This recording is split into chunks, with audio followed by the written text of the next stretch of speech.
Chapter 401, The Pirate Counterstrike. The Rockefeller pirates' final salvo knocked the Navy flat, literally. In 2 shots, their mysterious cannon wiped out tens of thousands of naval fighters. The first blast leveled half an island. The second, though largely absorbed by Garp and Sengoku's combined efforts, still crippled over a dozen warships beyond repair. No one could believe a single weapon could unleash such devastation. On the beach, the Navy's survivors lay scattered and broken. Morale had never been lower. How would they face the families of the fallen? How could they report back to the fleet admiral? Garp's usually boisterous laughter caught in his throat as he helped the wounded ashore, his eyes haunted by the scale of their losses. Meanwhile, Sengoku had loaded Kuzan onto a speedboat, urgency etched in every line of his face, and was racing for Navy headquarters when Admiral Zephyr, Flag Officer Zephyr, came charging toward them, cradling a wounded Chingji in his arms. "Sengoku," Zephyr panted. "What happened here?" Zephyr's heart clenched as he saw Ching Pheasant collapse, the blade scar across his chest still bleeding. He thought of Charles. If anyone could help him make sense of this disaster, it was Charles. "There's no time to explain," Zephyr barked. "The Navy has been routed. You, Garp, secure the perimeter and regroup our forces. I'll take Kuzan back to headquarters for immediate medical treatment." Before Warring States could even ask what had happened, Zephyr had already scooped up the injured Kuzan and hurried him toward the waiting fleet. To be honest, Warring States felt more than a little irritated with Zephyr. At the recent Naval Council meeting, where the Rockefeller Pirates operation was planned, Warring States had proposed that he, Sengoku, and Zephyr lead the assault together. Zephyr had flatly refused, dismissing the training camp's involvement. Warring States had bristled at the time. Now, watching Zephyr arrive too late to change the outcome, his frustration boiled over. What good was Zephyr's arrival now that everyone was fleeing and the Navy lay in ruins? Yet Sengoku, standing quietly by, revealed nothing of his own turmoil. After years of shared battles and mutual respect, he kept his disappointment carefully hidden. As Warring States stalked off to carry out his orders, Zephyr let out a weary sigh, steeling himself for whatever came next. Charles's emotions churned as he was yanked back at the last second. The battle had ended in a crushing defeat for the Navy. The fallout would be enormous. Charles didn't yet know how many lives had been lost, but Admiral Warring States' grim expression left no doubt that the toll was devastating. "Faster!" Charles snapped. "Yes, sir." The nearby officers squared their shoulders, relayed the command, and the fleet surged ahead toward the Shampoo archipelago. As they approached, Charles froze. The islands lay split in 2 starkly different scenes. On one side, only a handful of smaller isles, buildings lay in ruins, scorch marks and craters marring the landscape. Yet beyond them, the larger islands thronged with activity, market stalls bustling, fishing boats skimming the waves, civilians going about their day as if nothing had happened. Off the coast, the vast sheet of ice Kuzan had created still floated, except now only a few dejected Navy sentries stood alone upon it, their spirits as frozen as their surroundings. Charles's brow tightened. At Marineford, they'd sailed out with over 1,000 elite seamen. How had so many vanished? "Admiral Garp," Charles called, hurrying to the battered but unbowed old hero. "What happened to the rest of our fleet?" Next to Garp stood Sakasaki and the only 3 surviving vice-admirals. "Sir," the 3 vice-admirals called out in unison, snapping to attention as Zephyr approached. Sakasaki alone remained motionless, his eyes distant, staring as if he still saw Zephyr in the midst of battle. "Zephyr, you made it," Sakasaki finally whispered, relief and astonishment tinged in his voice. Garp lifted his eyelids, offered Zephyr a curt nod, then fell silent again. The battlefield was deathly quiet. Zephyr's chest tightened at the sight of smoke, shattered hulls, and the countless corpses strewn across the ground. "Begin search and rescue," Zephyr barked to the 1,000-strong detachment that had arrived as reinforcements. "Find any survivors of the Navy, quickly." "Right away, sir," the soldiers cried, racing off in all directions. With so many fresh hands, the recovery moved swiftly.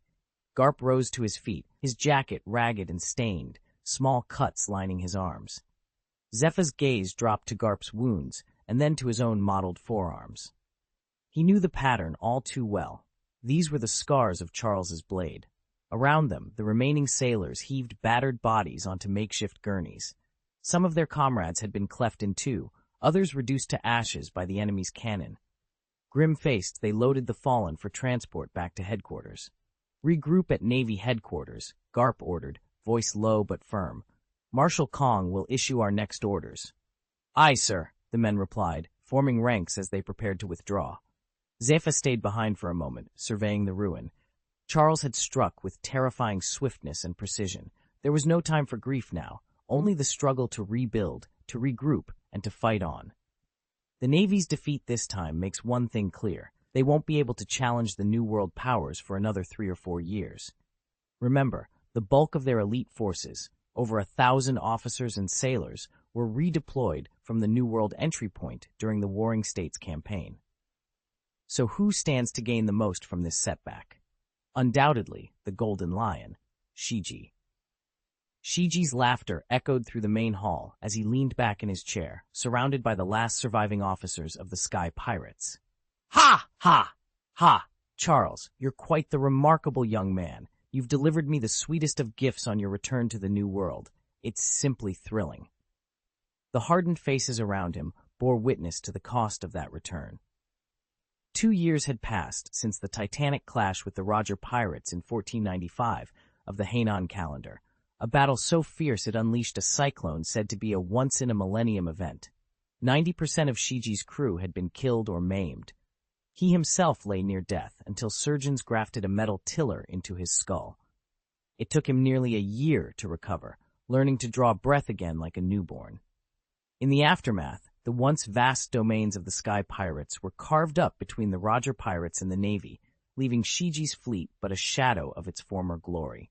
Yet today, with Charles's unexpected aid, the Golden Lion's roar has never been louder. Although Admiral Sengoku managed to recapture a few islands, many of the wealthiest territories had remained beyond his reach. With the Navy still reeling from its latest defeat, its strength so sapped that it wouldn't recover for years, the moment had finally come for the Sky Pirates to strike. "My friends, let's go. Reclaim everything we lost," Charles cried, drawing the twin swords from his belt. He hovered a few feet above the deck, staring down at the eager faces of his crew. "Long live our admiral! Long live our admiral!" A deafening roar answered him. The pirates, starved for action after nearly a year's forced quiet, had sharpened their claws and bided their time. Now the New World's first half erupted into chaos. Sky pirate vessels appeared on every horizon, swooping down on coastal fortresses and island kingdoms alike. No fleet or militia that refused to yield escaped their wrath. "Ha ha ha ha! Roger," Charles laughed, voice booming over the din of battle. "Just wait. Give me a year, and I'll show you exactly why siding with me was your best choice." When the smoke cleared, Charles stood triumphant atop a grim pile of fallen naval soldiers. His swords dripped blood. The once proud white flag of the Navy crumpled at his feet, and in its place the red banner of the Sky Pirates snapped fiercely in the wind. My other naval detachment has just come under attack by the Sky Pirates. Stripped of admirals and veteran fighters, the New World's Navy is stretched perilously thin. Phones are buzzing non-stop in every command center, each ring marking yet another lost outpost. And it isn't only the Sky Pirates making their move. Rival pirate crews have seized the moment to launch their own coordinated offensives against the fleet. Chapter 402, the Navy's contraction word of the Rockefeller Pirates' bold maneuvers in the New World had spread like wildfire. This so-called New Age truly belonged to pirates. With a crash that rattled the maps and reports on the mahogany war table, Fleet Admiral Sora slammed his palm down in frustration. The latest dispatches left his face ashen and seething. Around him, the Navy's most senior officers stood in rigid silence. Even Vice Admiral Garp, whose boundless energy was legendary, remained uncharacteristically subdued. Admiral Sakazuki and the only 3 surviving lieutenant generals from the last major campaign hovered nearby, their uniforms stained with soot and their bodies bound in fresh bandages. They'd all heard rumors from the Shampoo Islands, but nothing could have prepared them for this. Sora had arrived at Marine headquarters only hours before, straight from Marijos and fully briefed on the island battle. His plan had seemed foolproof. Hit the Rockefeller pirates hard enough to shake their confidence. If Rockefeller Charles himself couldn't be captured, at least let the world see that no pirate was untouchable. Instead, the pirates struck back with devastating precision. Vice Admiral Garp found himself pinned beneath Rockefeller Shiloh's blade, while Fleet Admiral Sengoku was overpowered and bound by Douglas Barrett, the pirate's ruthless deputy captain. What was meant to be a warning shot had turned into a crushing defeat for the Navy, and Sora clenched his teeth at the cost. Skoski lay crushed beneath the iron grip of Rockefeller Caesar, the eldest son of Charles Rockefeller. Nearby, Kuzan was being pinned down by Rockefeller Estes and Rockefeller Tesla. To everyone's shock, Tesla's devil fruit turned out to be the legendary thunder fruit, lost to the world for 4 centuries and hailed as the most powerful Logia-type devil fruit ever discovered. If the Navy's 3 rising Logia users were any indication, Logia powers could already level islands. With the thunder fruit in pirate hands, the balance of power was about to shatter. Watching from the sidelines, Sora finally grasped the Rockefeller pirates' true might. Between them, these children, no older than 10, wielded 4 separate Logia devil fruits: thunder, gas, snow, and swamp.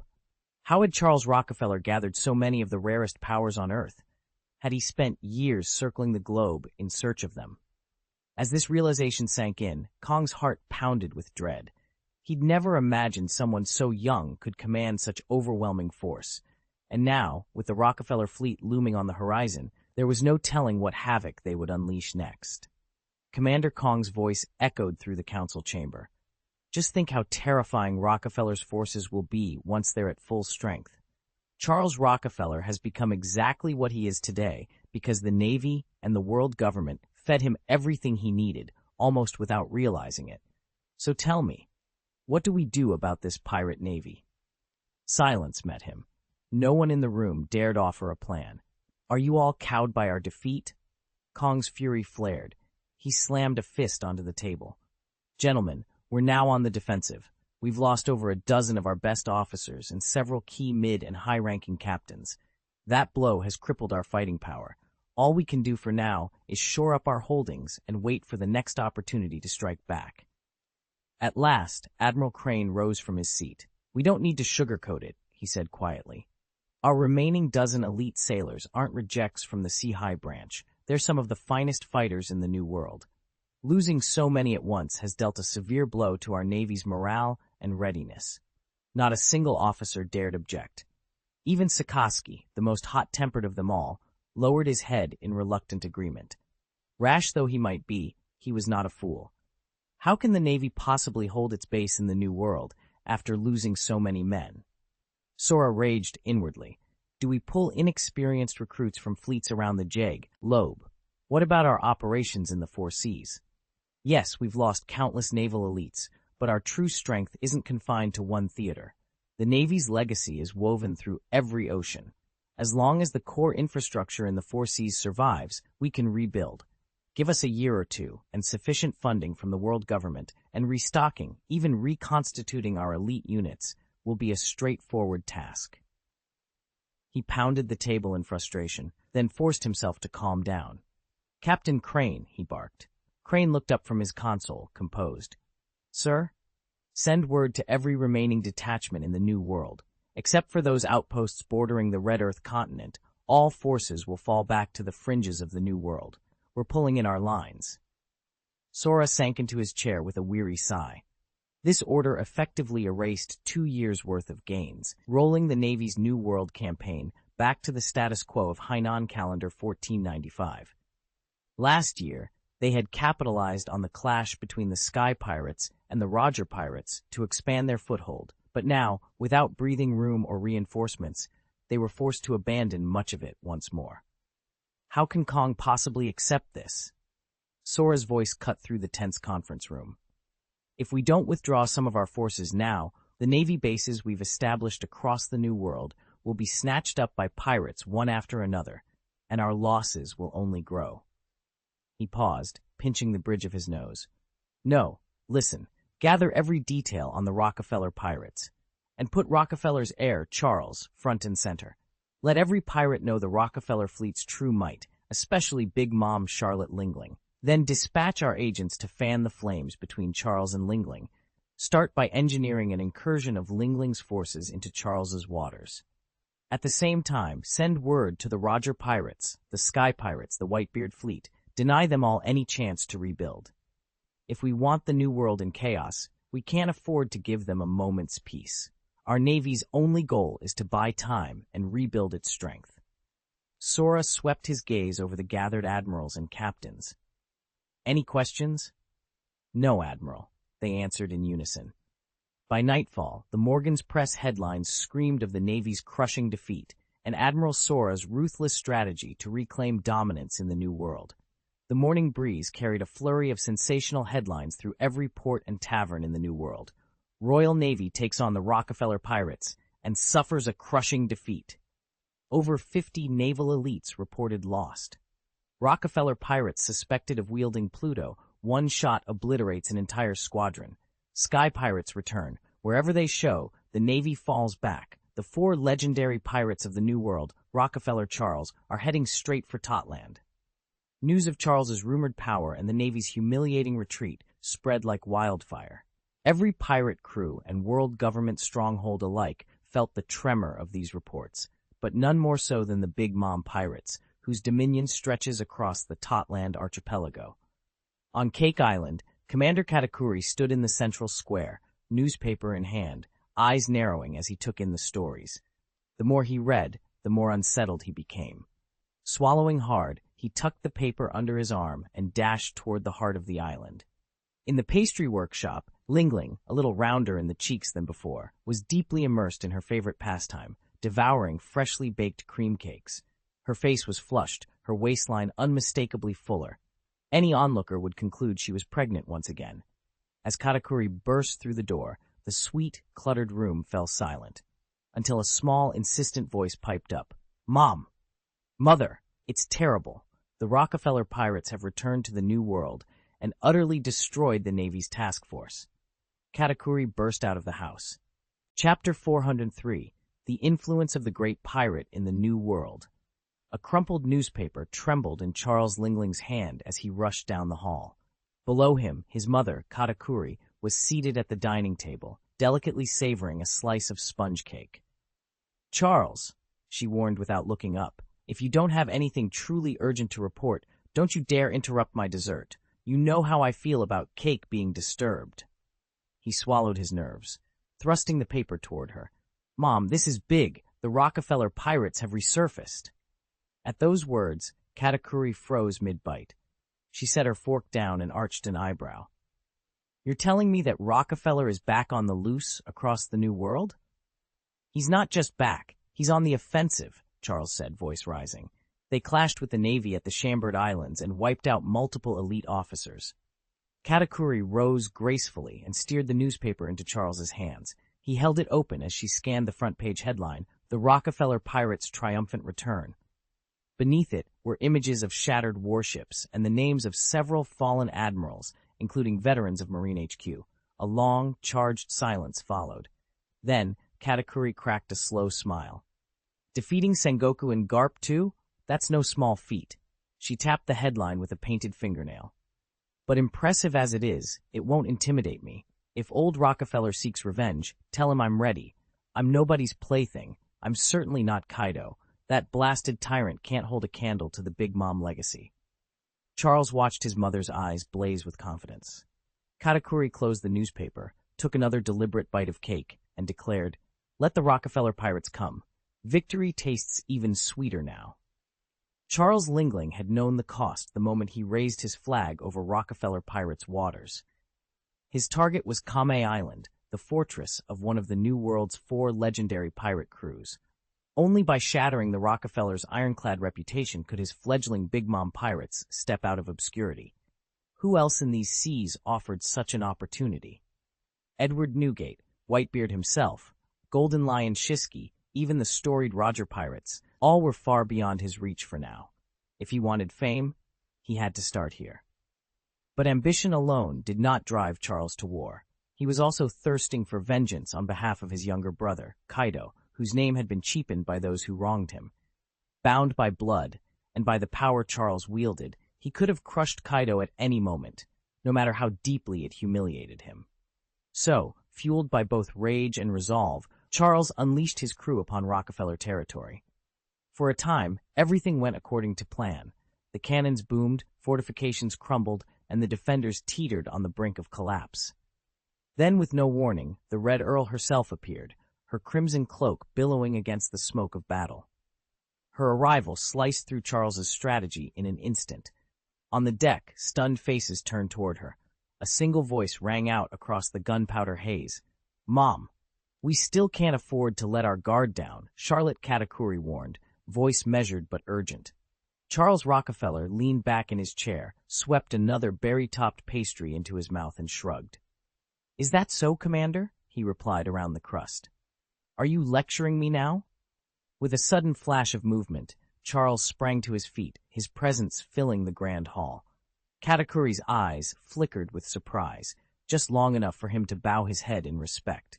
"If Master Rockefeller dares to strike," Katakuri murmured to his lieutenants, voice low but firm, "you are authorized to counter immediately. I want to see precisely how much he's improved since our last meeting." Charles paid no heed to the whispered orders. He took another enormous bite of cake and declared through crumbs, "I'm no weakling like Kaido. Now bring me more of this, or move out of my way." A ripple of murmurs ran through the assembled icers. It was one thing to talk big, it was another to back it up. Katakuri's expression darkened. Without another word, he slipped out of the hall, every step echoing his growing concern. In a quiet corridor alcove, Katakuri pulled out his Den Mushi and sent a swift message. "To all island ministers, sound the alarm. Prepare for a sudden assault by the Rockefeller pirates. No one is to be caught unready." With that, he vanished into the shadows, knowing the coming conflict would be a true test of loyalty and of Charles Rockefeller's burgeoning power. Charles's voice rang out over the creaking timbers of his ship. "Fall back if you can't break through," he ordered his brothers and sisters. "I'll handle Big Mom myself." No sooner had he spoken than the Big Mom pirates surged forward to confront him. Half a world away, the Whitebeard pirates were stirring aboard the Moby Dick. Rumors had reached them that Charles Rockefeller had returned to the New World after 6 long years. Even now, the ship drifted lazily in calm seas when a fleet of newspaper hawkers, swinging from tethered balloons, floated overhead, shouting their latest headlines. Marco, ever on the lookout for fresh news, spotted the airborne sellers and waved them down. He bought several copies, flipped through them feverishly, and his face drained of color. "Dad, you've got to see this!" he cried. He dashed back below deck, breathless, to find Edward Newgate, Whitebeard himself, lounging over a mug of aged wine. The old pirate regarded Marco with curiosity as he thrust the paper into his massive hand. Whitebeard set down his mug and scanned the bold headline, "Daddy Rockefeller's Return Stuns the New World. Over a dozen elite Marines slain." His brows furrowed. "Rockefeller's pirates have come back, and they've already clashed with the Navy, killing more than a dozen elite officers." Marco nodded. "Yes, sir. They hit the Marines hard. No mercy. They say Charles led the charge himself." A low rumble of astonishment shook Whitebeard's broad shoulders. He traced a finger over the printed words, then looked up at Marco, his eyes alight. "That boy Charles Rockefeller, I thought he'd vanished from these seas forever, but here he is, making waves all over again." He folded the paper, a thoughtful smile tugging at his lips. "Welcome back, my friend." As soon as Charles burst into the New World, he'd already cut down more than 1 Marine elite in front of Sengoku and Garp. Was that his way of trumpeting his return? That bastard Shiki would be overjoyed. Whitebeard's eyes narrowed as he grasped the implications. "Exactly. Our sky pirate informants report they're planning something huge. If they strike in the first half of the New World, the Marines may not even be able to hold their territory."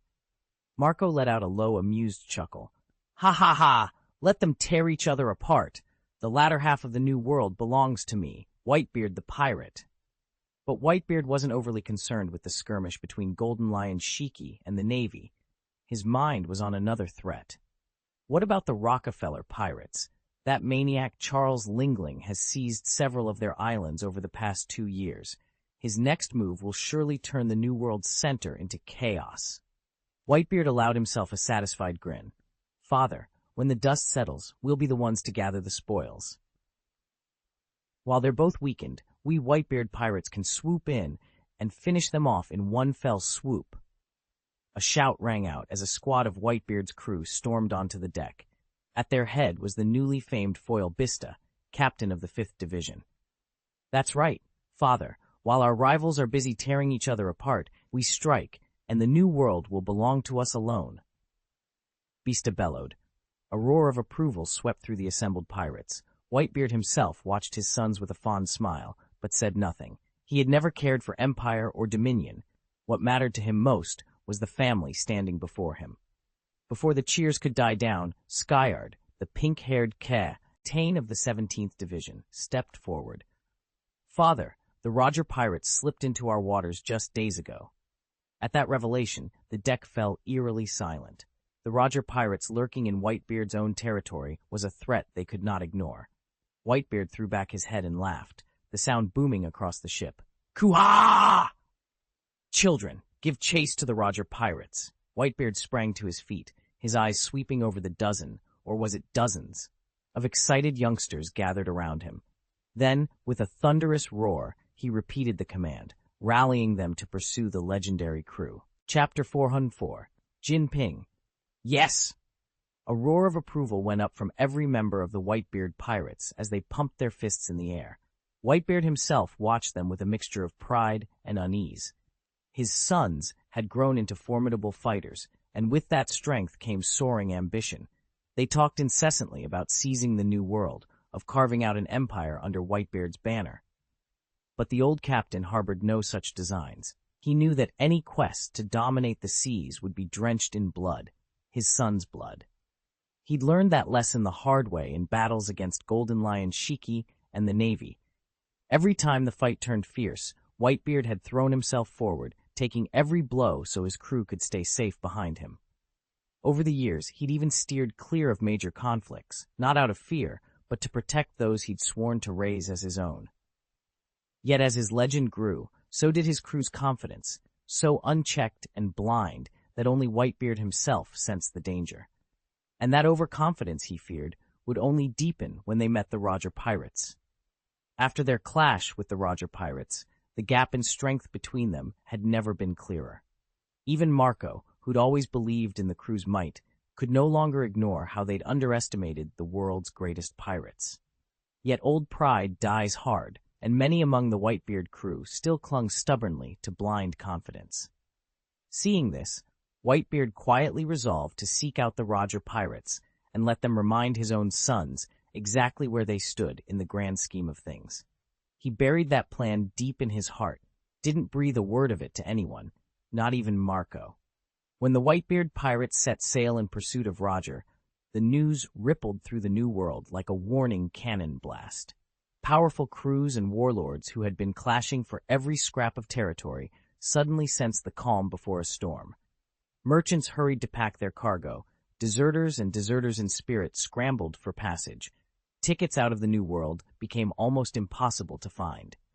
And at the center of all this turmoil sat Charles Rockefeller, reclining among the mermaid courtiers of Fishman Island as if he owned the place.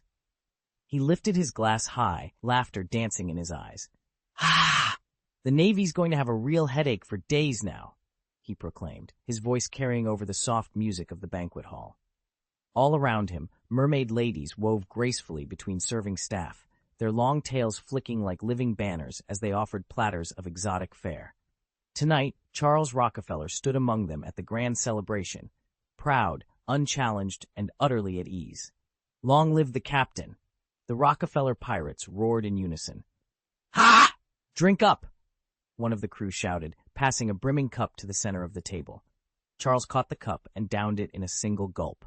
Thus began the grand banquet in honor of the Rockefeller pirates. From his lofty throne at the head of the hall, King Neptune's booming voice rose above the revelry. "Tonight, I, King Neptune, extend my deepest thanks to you all." Charles bowed politely. "Your Majesty, you flatter me. Hosting the pirates here on Fishman Island was our honor, and the credit for these splendid dishes belongs entirely to my people.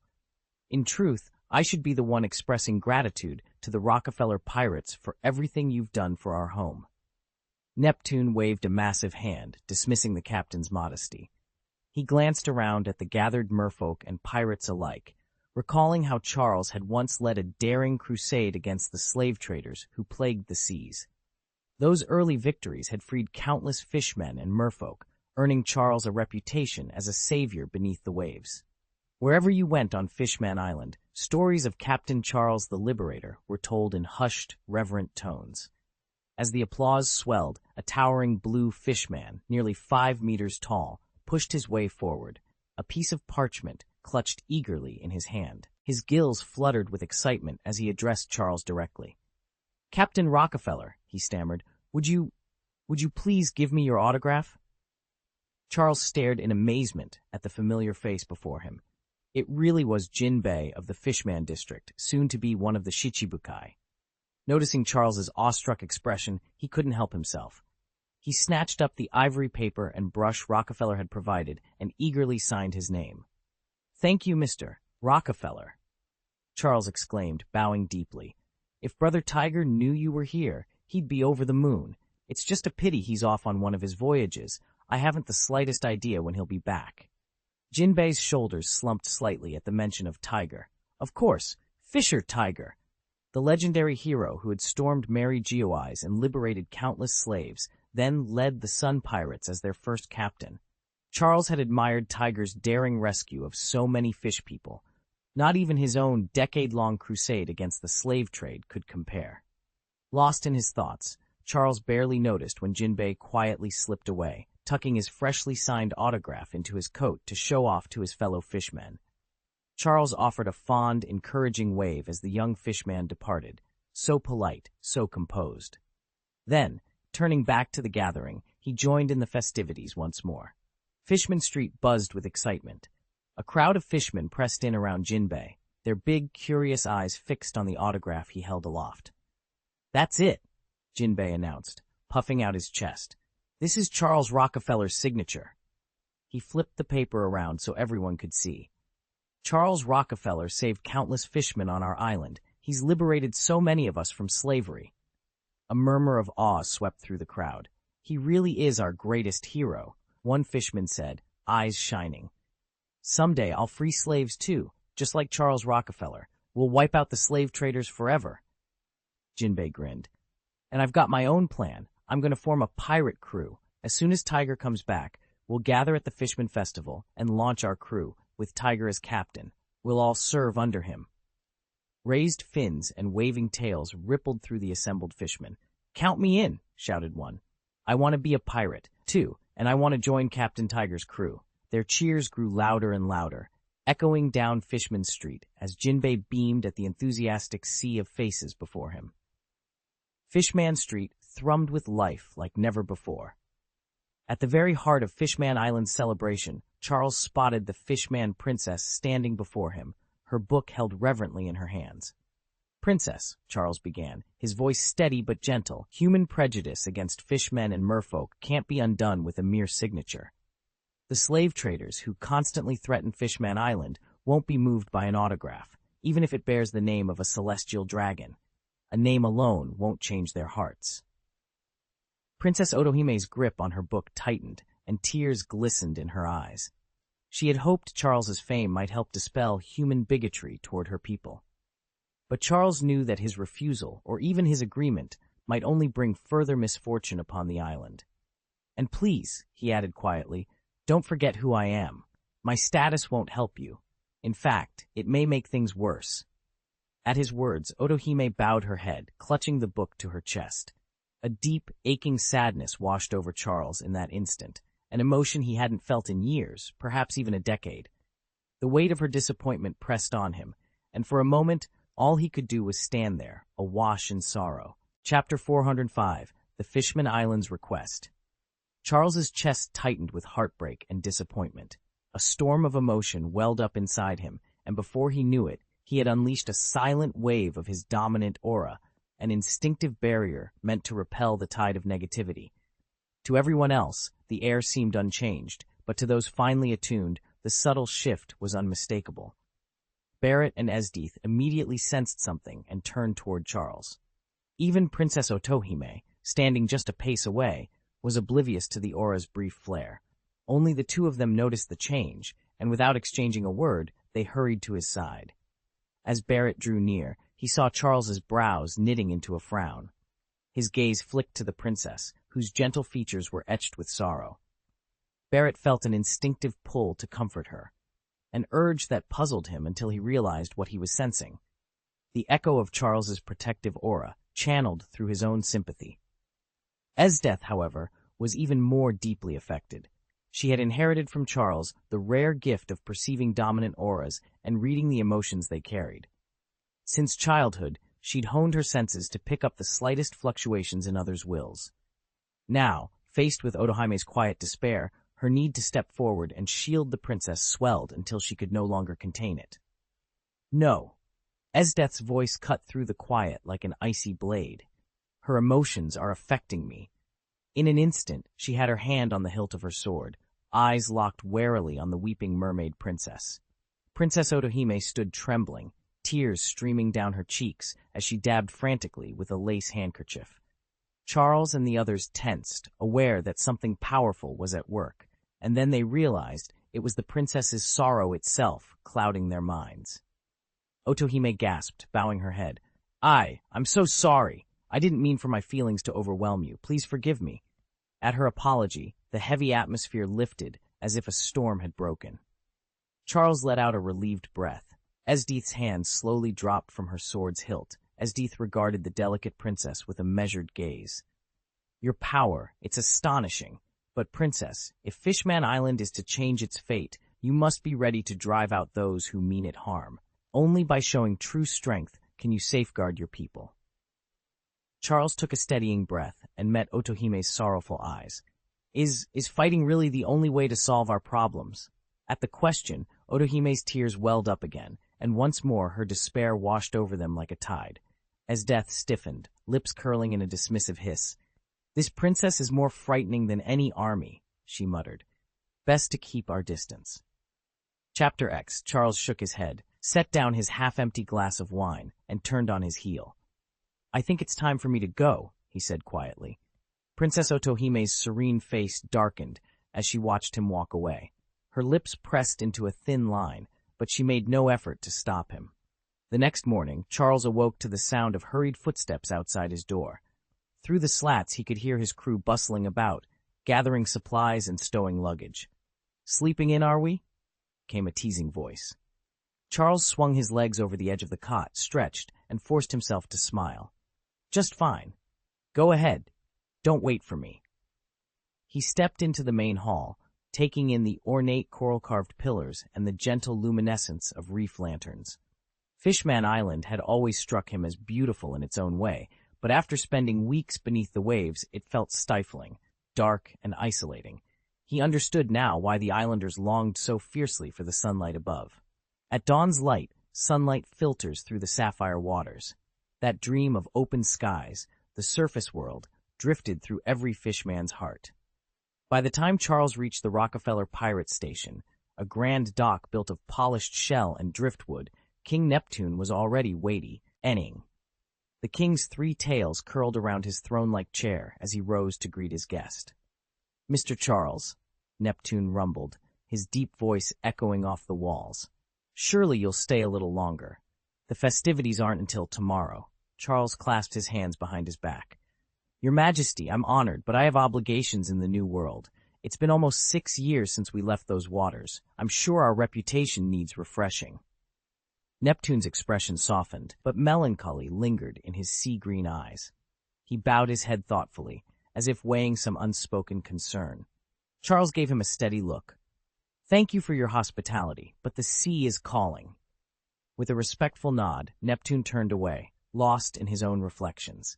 Charles surveyed the bustling docks, sailors checking rigging, mermen stowing barrels of supplies, and felt a familiar thrill. The world above waited, and Charles intended to make his mark once more. He strode toward his ship, determination blazing in his chest. End of chapter text. Charles didn't even notice King Neptune's stern gaze from the palace balcony as he boarded the ship. Turning to his first mate, Barrett, he asked, "All ready?" Barrett flashed a grin. "Aye, Captain. Let's weigh anchor." Moments later, Charles and his crew arrived at the bustling port. Just as they stepped onto the dock, a high-pitched scream shattered the afternoon chatter. "Help me! Somebody! Please help!" Charles stopped dead. He scanned the quay and spotted a group of rough-looking pirates unloading their latest prize. One of them knelt beside a heavy burlap sack that writhed and thumped as if something, or someone, was trapped inside. "Captain," a burly pirate reported, rubbing his hands together greedily. "This here's our fortune for today. A live female mermaid, good for at least 10 million berries at the Shampoo Islands auction." His captain sneered, kicked the sack, and growled, "Shut it. If she attracts the Fishman Island guards with all that noise, our profits sink faster than this harbor." Another pirate, Jack, they called him, leaned in, eyes half-lidded. "Boss, are you sure she's sedated? She's thrashing worse than the last one." "Doesn't matter," the captain snapped, stamping his boot. "Tie her tighter, or I'll keel-haul the next fellow who complains." Charles's jaw clenched. He recognized the crimson sails and feared the worst. These were the Rockefeller pirates, merciless slavers who'd been terrorizing the Grand Line. And here they were, holding a mermaid captive in his very harbor. Above them all, King Neptune's trident glowed ominously. The great fishman ruler's face was ashen with fury. Charles could almost hear the royal command gathering in his throat. He'd unleash the palace guards at any moment. But before Neptune's summons could echo off the coral walls, Caesar, Charles's trusted lieutenant, sprang onto a nearby barrel and roared, "That's enough!" Every head turned as Caesar leveled a defiant stare at the pirates. The tension rippled through the crowd, and even the sun-seared planks of the dock seemed to hold their breath. Charles took a step forward, hand instinctively dropping to the hilt of his sword. The showdown had begun. Caesar's voice thundered through the hold. "You dare traffic people in front of the Rockefeller pirates? You're courting death." At once, the slave-trading captain's face went ashen. He recognized the name Rockefeller Pirates and their hatred of human trafficking too late. "No, we've got to get out of here," he barked, but his crew was already frozen in fear. In the next instant, Caesar appeared among them. Without hesitation, he swung his blade. The captain's head fell from his shoulders in a single brutal stroke. Before anyone could cry out or draw breath, Caesar cut down every last slaver at his feet. "Bah!" he spat, wiping blood from his sword. "Nothing disgusts me more than slave traders." He surveyed the carnage with cold disdain. Charles, who'd watched the massacre with grim approval, felt his own excitement ebb away at Caesar's harsh exclamation. His lips tightened, and the light in his eyes dimmed. The crude outburst reminded him that, despite tonight's victory, a darker world still lay beyond these ships' planks, one where mercy was as rare as freedom. Charles stared in disbelief. He could barely tell the great ruler from a mere pretender anymore. At his feet, a bound sack kept wriggling. With a firm tug, he loosened the ropes, and a small, wide-eyed mermaid popped her head free. "Ha!" "Don't worry, the bad guy's dead," she chirped. Charles offered her a reassuring smile. "You're all right now." The mermaid nodded gratefully and darted back toward Fishman Island. Charles watched her go, shrugged, and continued down the deck. Under his steady command, dozens of enchanted fishmen and mermaids lay unconscious in the hold, victims of some foul spell. He moved among them, undoing restraints and one by one restoring more than a dozen to safety. From the shoreline, King Neptune of Fishman Island had been watching. His expression darkened with confusion, then brightened with determination. Raising his voice, he called out, "Mr. Charles, would it trouble you if we flew the Rockefeller Pirates' flag over Fishman Island?" His ministers stiffened at the bold request. One began to speak, but Neptune silenced him with a single wave of his hand. "Your Excellency Charles Rockefeller," King Neptune began, his voice steady, "I formally request that Fishman Island become a vassal of your fleet. We wish to fly the banner of the Rockefeller Pirates so that you may guarantee our safety." Charles froze, heart-pounding. Fishman Island pledging loyalty to him? In the original tale, the island had stood under the protection of the Whitebeard pirates. How had the Rockefellers slipped into that role instead? He forced himself to meet Neptune's unblinking gaze. Whatever game was unfolding here, Charles knew one thing for certain. This unexpected alliance could reshape the balance of power across the seas. Chapter 406, Fishman Island. Charles had no idea how drastically his arrival would reshape history.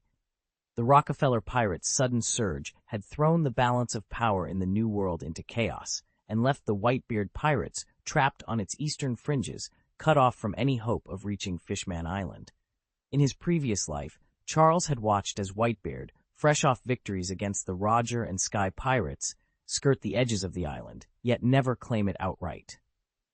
It was only when the Age of Discovery truly began that the Whitebeard pirates finally planted their flag on Fishman Island, asserting a tenuous dominion over its waters. This time, however, events had been accelerated by Charles's very presence. Fishman Island's rulers, haunted by past tragedies and fearful of another siege, decided on a bold early move, perhaps at the urging of King Neptune himself. "Neptune," Charles said in a low, urgent voice as they met beneath the palace's vaulted coral archways, "you must think this through, and remember both our positions. If word of this reaches the Navy or the world government, Fishman Island will face far graver dangers than we can imagine." King Neptune's great golden eyes held Charles's without a flicker of fear or doubt. When he spoke, his voice carried the weight of oceans. "Mr. Charles, you underestimate them. The world government will not pause to negotiate. They will crush our demands without a second thought." A tense silence fell between them, broken only by the distant crash of waves. Charles clenched his fists, knowing that convincing the world government to respect Fishman Island's sovereignty would require more than diplomacy. It would demand an upheaval of the entire status quo in the New World. Fishman Island has appealed to the world government again and again, yet nothing ever changes. Behind closed doors, they quietly condone the Fishman slave trade. The very celestial dragons who dine on our people's misery profit from the suffering of mermen and mermaids. All we ever wanted was a safe home. King Neptune's voice cracked with emotion as he stood before Charles. Since ascending the throne, he'd borne the burden of his missing subjects. Every year, dozens vanish without a trace, shipped off to Marahus or sold at auction for the dragons. Neptune knew exactly where they went, but no mortal dared defy the Celestials. Charles met his gaze. "Your Majesty, are you certain this is what you want?" Neptune's eyes shone with determination. For a long moment, they simply stared at one another, two leaders bound by hope and desperation. Then Charles drew a steady breath. "I accept your proposal." His voice rang out across the coral-carved hall. "Fishman Island will sail under the banner of the Rockefeller pirates. From this day forward, our crew will protect every merman and mermaid who calls this island home." A stunned silence fell, then rose into a tumultuous cheer as fishmen and merfolk leapt to their feet. Charles felt a surge of resolve wash over him. This alliance would change everything. He turned to his first mate. "Barrett, sound the siren. Let the world know that the Rockefeller pirates stand with Fishman Island." "Plant our Rockefeller pirates' flag atop Fishman Island," Charles proclaimed, "and let every soul who passes by know this. If you dare set foot here, you'll have to reckon with us first." His gaze flicked from the summit of the island's highest tower down to the bustling port below. At his words, a wave of stunned silence washed over the assembled crowd. "Is this a declaration of war against the world government?" someone whispered in disbelief. Hidden among the island's residents, a world government agent paled. "Yes," he muttered, dread in his voice. In that instant, Barrett strode forward, unfurled the Rockefeller pirates' banner, and bounding up the tower in a series of swift, sure leaps, reached the peak. With a single decisive motion, he secured the Jolly Roger to the very top of the spire. A collective gasp rose from the crowds of fishmen and mermaids. Above them waved the flag of the Rockefeller pirates, symbol of the four legendary captains of the New World and their master swordsmen. The island erupted in cheers, the air vibrating with newfound hope and defiance as the undersea kingdom declared itself theirs. The Rockefeller pirate flag snapped proudly in the breeze above Fishman Island. Neptune's eyes filled with tears as he seized Charles's arm, voice quivering with excitement. "Charles, if the world government dares to object, let them come to me. I'll take full responsibility." Charles offered a reassuring smile and patted Neptune's arm. Overwhelmed, Neptune could only stammer, "Thank you. Thank you." High overhead, the Jolly Roger flew like a warning. Anyone who threatened Fishman Island would be declaring war on the Rockefeller pirates. No one in their right mind would dare cross them now. Once the flag was planted, Charles didn't linger. He slipped away at once. He understood that choosing Fishman Island carried both grave danger and immense opportunity. The danger came from provoking the world government, a bold slap in the face they would not easily forgive. The opportunity, however, shone just as brightly. Fishman Island lay directly beneath the Sabodi archipelago, the very gateway to the New World.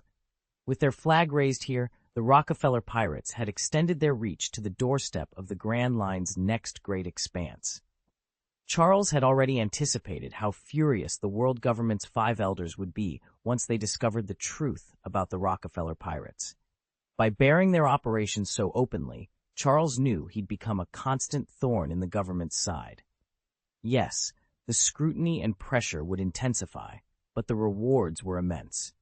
First and foremost, Charles secured the friendship of Fishman Island. One by one, the island's mighty fishmen warriors pledged themselves to him, rallied by his stirring words. And they were truly formidable fighters, naturally born warriors whose strength easily surpassed that of ordinary humans. Yet even their strength was only the beginning of Charles's gains. Looming on the horizon was the promise of Neptune, one of the fabled ancient weapons. Legend foretold that Neptune's next inheritor would be the mermaid princess Bai Xing. Though she had not yet been born, Charles planned to present himself as her godfather the moment she arrived, cementing an unbreakable bond. Who could object to that? To command Neptune was to command the seas, and in a world encircled by ocean, such power was nothing short of absolute. Chapter X: The Seizure of Fishman Island. Charles Rockefeller watched from the deck as his flagship drifted away from Fishman Island, a triumphant smile playing on his lips. The island's occupation was more than just a victory. It was a strategic masterstroke that would tip the balance of power in his favor. All that remained was to weather whatever retaliation the world government might send his way.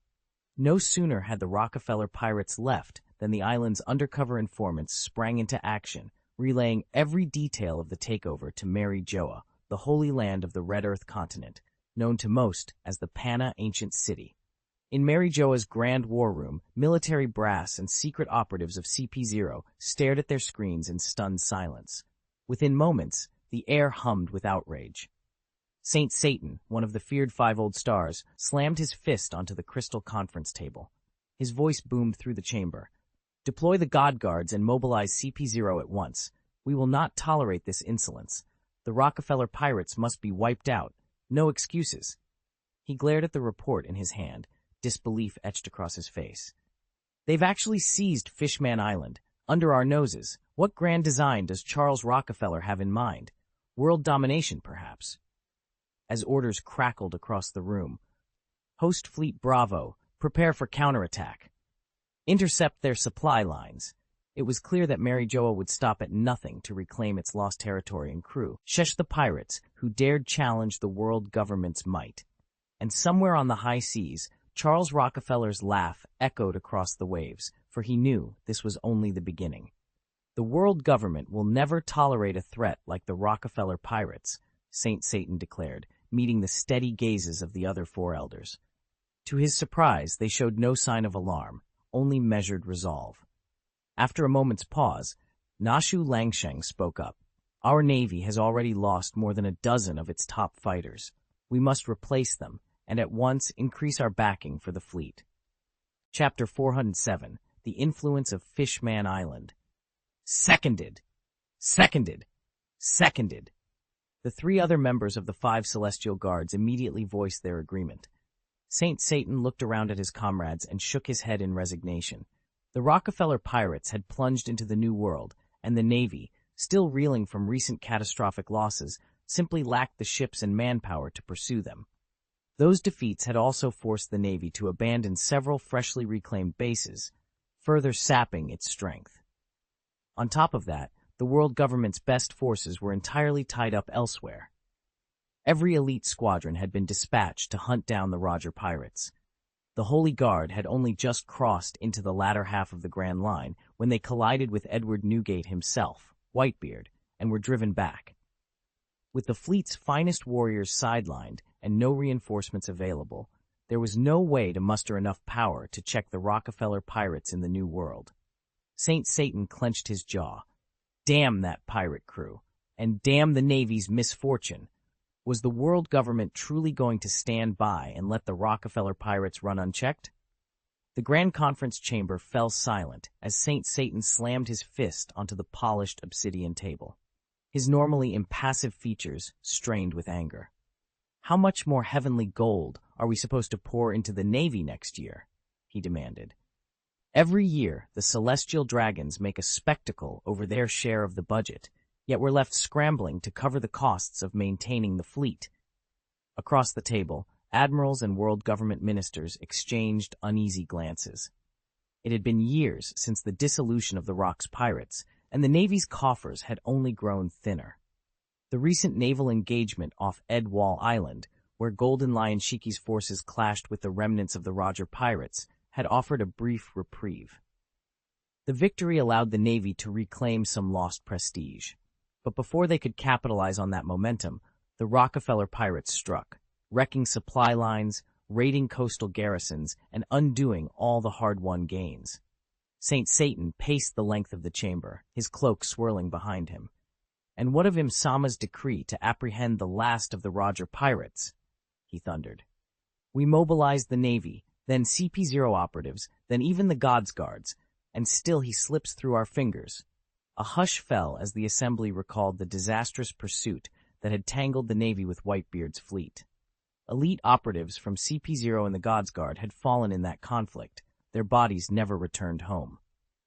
Commanders who once boasted unshakable confidence now spoke in muted tones of caution and regret. Saint Satan straightened, drawing a steadying breath. We cannot continue like this. If we do not secure additional funds, if we do not strengthen our ships and shore up our intelligence network, every victory we eke out will be rendered meaningless. The Celestial Dragons must understand that without proper resources, the Navy will collapse under the weight of these pirate threats. He fixed the council with a steely glare. I propose we petition Imsama directly. We demand a substantial increase in next year's budget. Our survival depends on it. Murmurs of agreement rippled through the chamber. At last, someone cleared their throat and nodded firmly. The discussion was about to begin in earnest, and the future of the Navy hung in the balance. You should know that after the last battle in the Valley of the Gods, the world government's veteran commanders lay dormant for more than 10 years before finally being revived. Hardly had they opened their eyes than they were ambushed by the combined might of the Whitebeard and Roger pirates, and came within a hair's breadth of total destruction. Time and again, it was Edward Whitebeard Newgate who swooped in at the decisive moment, turning certain victory for the government into utter humiliation. Whitebeard's strength is nothing short of legend, airy. When he wields the tremor fruit, the shockwaves he generates can level mountains, a force the world government never imagined even a flawed devil fruit could produce. They still speak in hushed tones of the so-called Battle of Edwall, a cataclysmic storm said to appear only once every 1,000 years, and all signs point to the Whitebeard pirates having been at ground zero. Needless to say, the government is terrified. Complete the task, Lord, I'm entrusted to you as soon as possible, they remind us. Almost 8 years have already passed. Chapter 12. Don't let Lord Im down. Admiral Gold 5-star strode from the chamber, his cloak swirling behind him. I've no time for this Fishman Island business, he declared over his shoulder. It lies within the Sabaudi archipelago, under the Navy's nose already. Let them handle it. I have bigger matters to attend.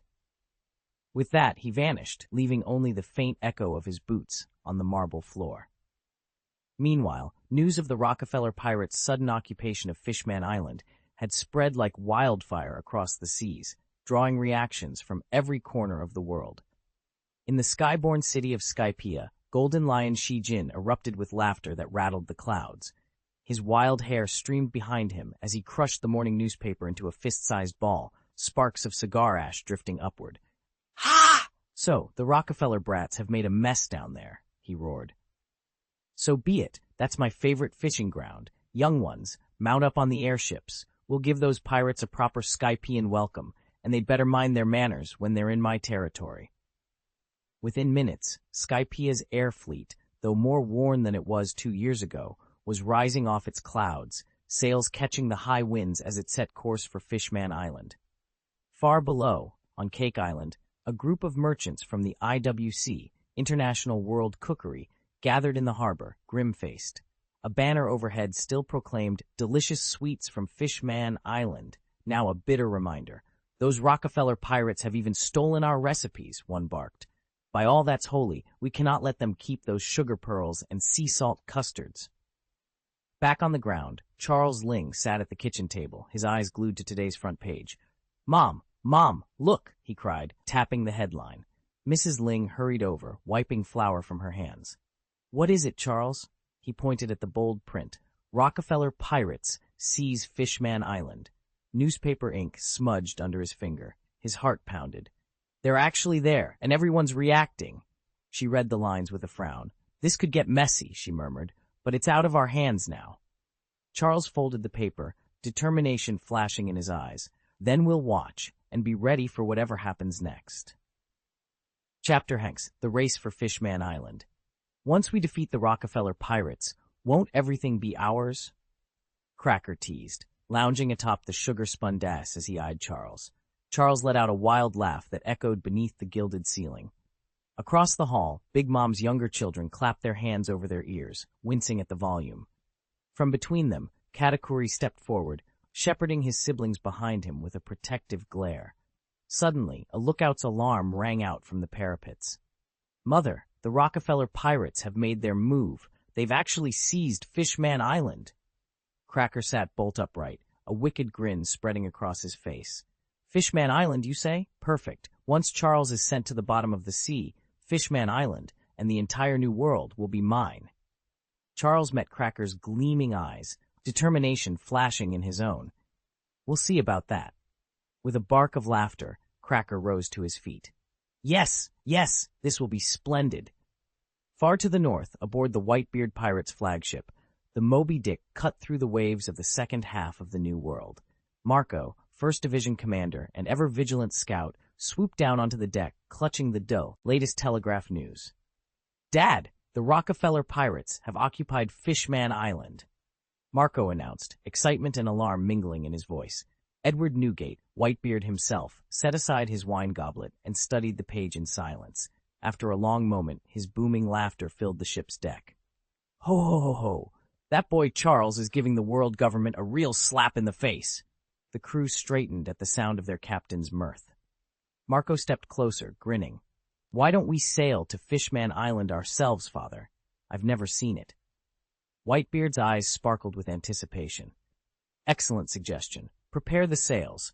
Let's show these Rockefeller pirates how the Whitebeard pirates handle unwelcome intruders. As the galleon's white sails caught the dawn breeze, the sun painted the sea in crimson and gold. Two mighty forces, Charles and his bold scheme, and the legendary Whitebeard pirates, were now racing toward Fishman Island. The fate of an entire kingdom would soon be decided beneath the waves. They all fell silent as the great, white-bearded patriarch fixed them with a gleaming stare. "Ku-la-la-la-la!" Whitebeard laughed, his voice booming across the deck. "Once the new world settles down, I promise I'll take each of you to Fishman Island." A dozen of his younger crewmen, some barely into their teens, others in their 20s, erupted in cheers and pounding fists. Yeah! At that moment, Riley hurried up to Roger, pressing a freshly printed newspaper into his hand. "Captain, the latest report just came in." Roger unrolled it and studied the front page. Rockefeller pirates occupy Fishman Island. The Rockefeller emblem flew proudly over coral spires, and grinning murlocs bowed beneath its shadow. A low, triumphant chuckle rumbled in his chest. "So Charles has really made his move on Fishman Island," Roger said, eyes glinting. Riley bowed his head once. "According to our sources, King Neptune himself requested that the Rockefeller flag be raised." Roger turned to gaze out at the infinite blue horizon. If Neptune invites them, then there's no turning back. This voyage, it's reaching its final chapter. We must see what lies beyond the edge of history. A few leagues away, aboard a separate fleet known as the 2nd Roger Pirates, Kazuki Oden stared at the same newspaper, his expression torn by conflicting emotions. The warriors around him, stalwart men and women who had fought at his side, grew tense and angry as they read the news that Fishman Island had fallen under the Rockefeller banner. At every port and every sea, the world itself seemed to cry out in shock and indignation. The New World can no longer contain the greatest pirates. Chapter 408, The Arrival of Shiji. The Poseidon sliced through the sapphire waters of the New World. A week had passed since the Rockefeller pirates claimed Fishman Island, and now their flagship sailed under a serene sky dotted with drifting seagulls. On deck, Charles leaned back in a folding chair, closing his eyes as the warm sun kissed his face, a rare moment of calm. Suddenly, a booming laugh ripped across the sky. Charles shot upright, frowning, and lifted his sunglasses. Far on the horizon, a dozen dark ships wheeled into view, steadily growing larger. "Damn it," Charles muttered. "Flying pirates." Before anyone could shout a warning, the Poseidon's alarm bells rang out. Crew members dashed to the rails, eyes racing upward as the mysterious armada descended. A flotilla of sleek pirate ships hovered into formation, led by an enormous island carrier vessel drifting on uncanny air currents. Then, a harsh, triumphant voice split the wind. "Ha!" It was the unmistakable roar of Shiji, the feared captain of the Sky Pirates. As his laughter faded, two blinding arcs of sword energy hurtled toward the Rockefeller deck. Xiaoluo's eyes narrowed. In a blur, he summoned the seven-star sword to his hand. The blade crackled with power as he slashed upward, ready to intercept the deadly assault and to face whatever Shiji had in store for them next. A brilliant green slash tore across the sky. Bang!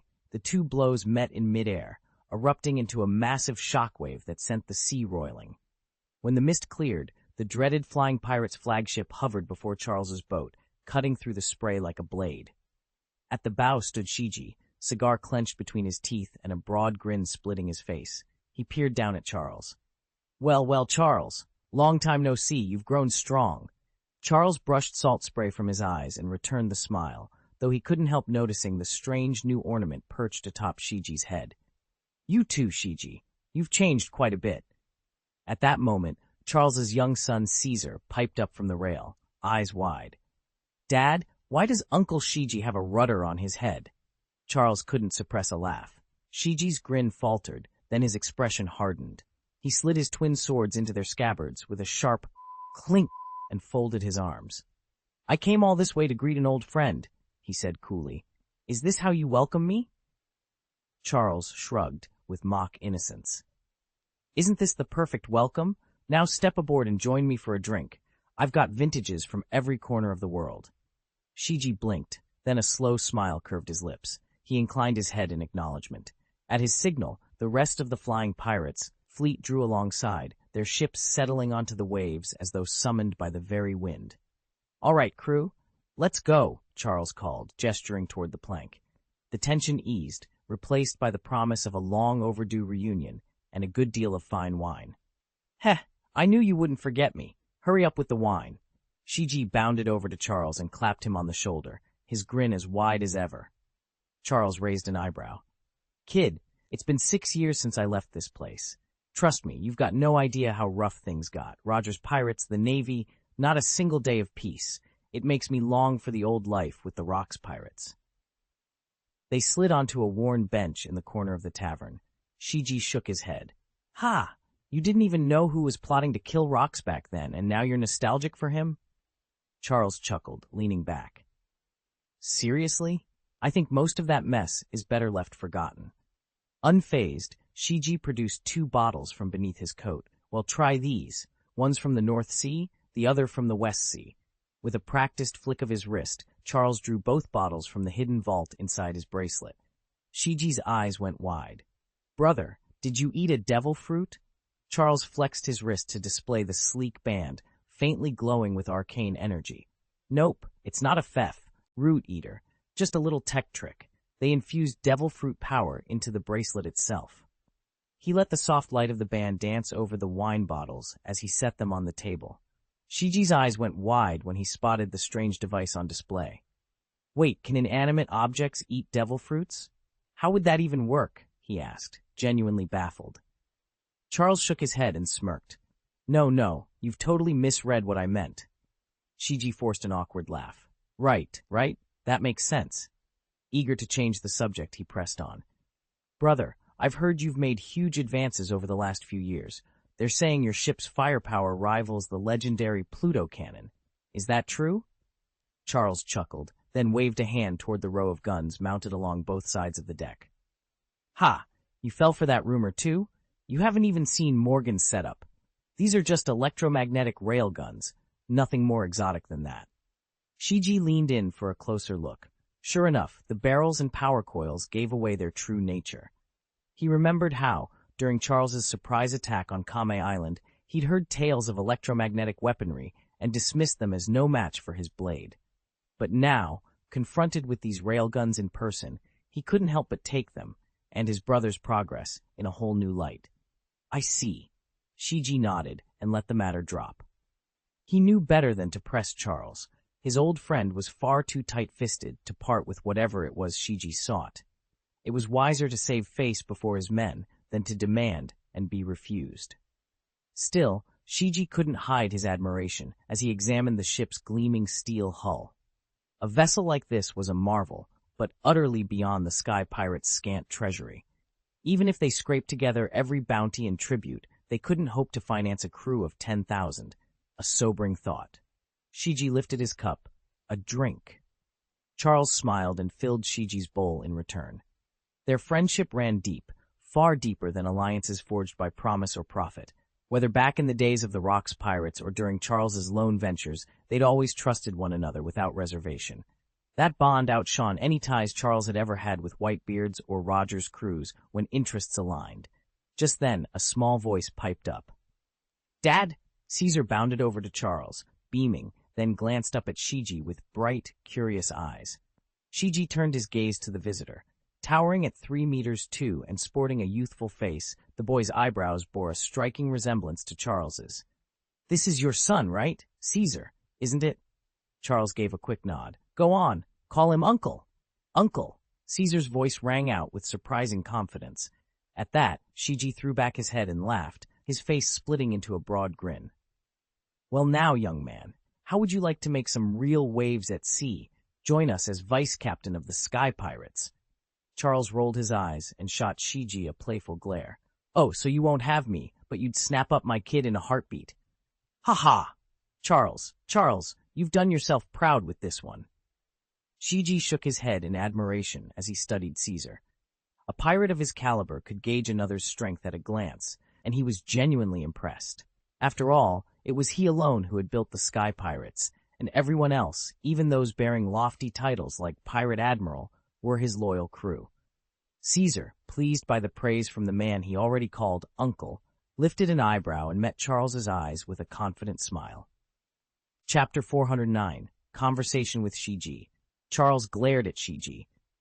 Shiji met his stare for a moment, then smoothly turned his head away, as if nothing had happened. Shiji, Charles said, his tone cool but casual, what's your next move? Are you planning to retake the islands you lost a year ago? He needed to know Shiji's game plan. Charles wanted him to commit to the first half of the New World, rather than lured by the well-trod center. The heart of the New World was all but spoken for now. The Rockefeller Pirates and the Big Mom Pirates were already circling, and neither faction was one you could suddenly smooth over. Big Mom herself had set the precedent 2 years ago when she brazenly invaded Kami Island. Although the red-haired Shanks had driven her back, Linlin still managed to bring countless surrounding isles under her sway. Aside from the tiny cluster hugging Kami Island's shores, every other territory had slipped into her sphere of influence. If Charles remained on the sidelines, the 4 emperors would think twice before directly sparring with Linlin, and instead their eyes would turn toward his own lands. Charles's pride simply wouldn't allow that to happen. Sooner or later, conflict was inevitable. Charles clenched his fists. And don't forget my duel with Lingling still hangs over me, an old agreement that's never been resolved. The Red Earl has been waiting 6 years for that showdown. He's vowed he'll fight me this time. He wants me to honor the promise we made 13 years ago. Shiji lifted his glass of wine, swirling it thoughtfully before fixing Charles with a lazy grin. A promise? Ha! What would you do if I simply cut through the noise and entered the very heart of this new world? Charles's eyes narrowed. Then I'll find a way to patch things up with Lingling and tackle the flying pirates together. I won't let them sit back and profit from all this chaos.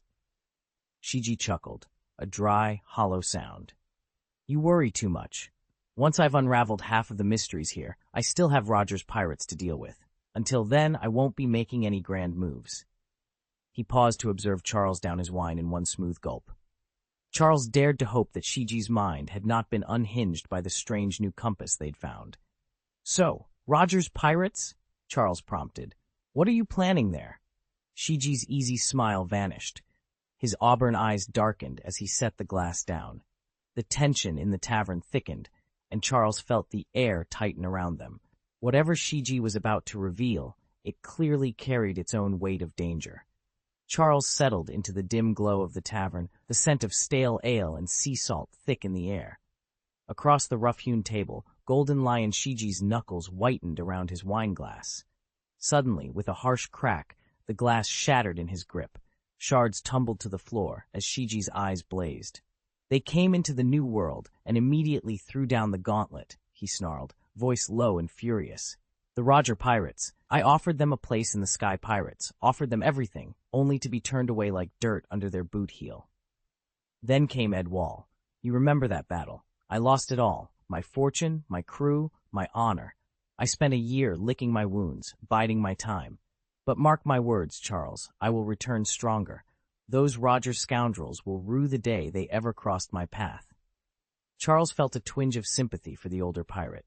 He knew all too well how the Roger pirates trampled anyone in their way, and how a lifetime of bitter defeats could burn a man from the inside out.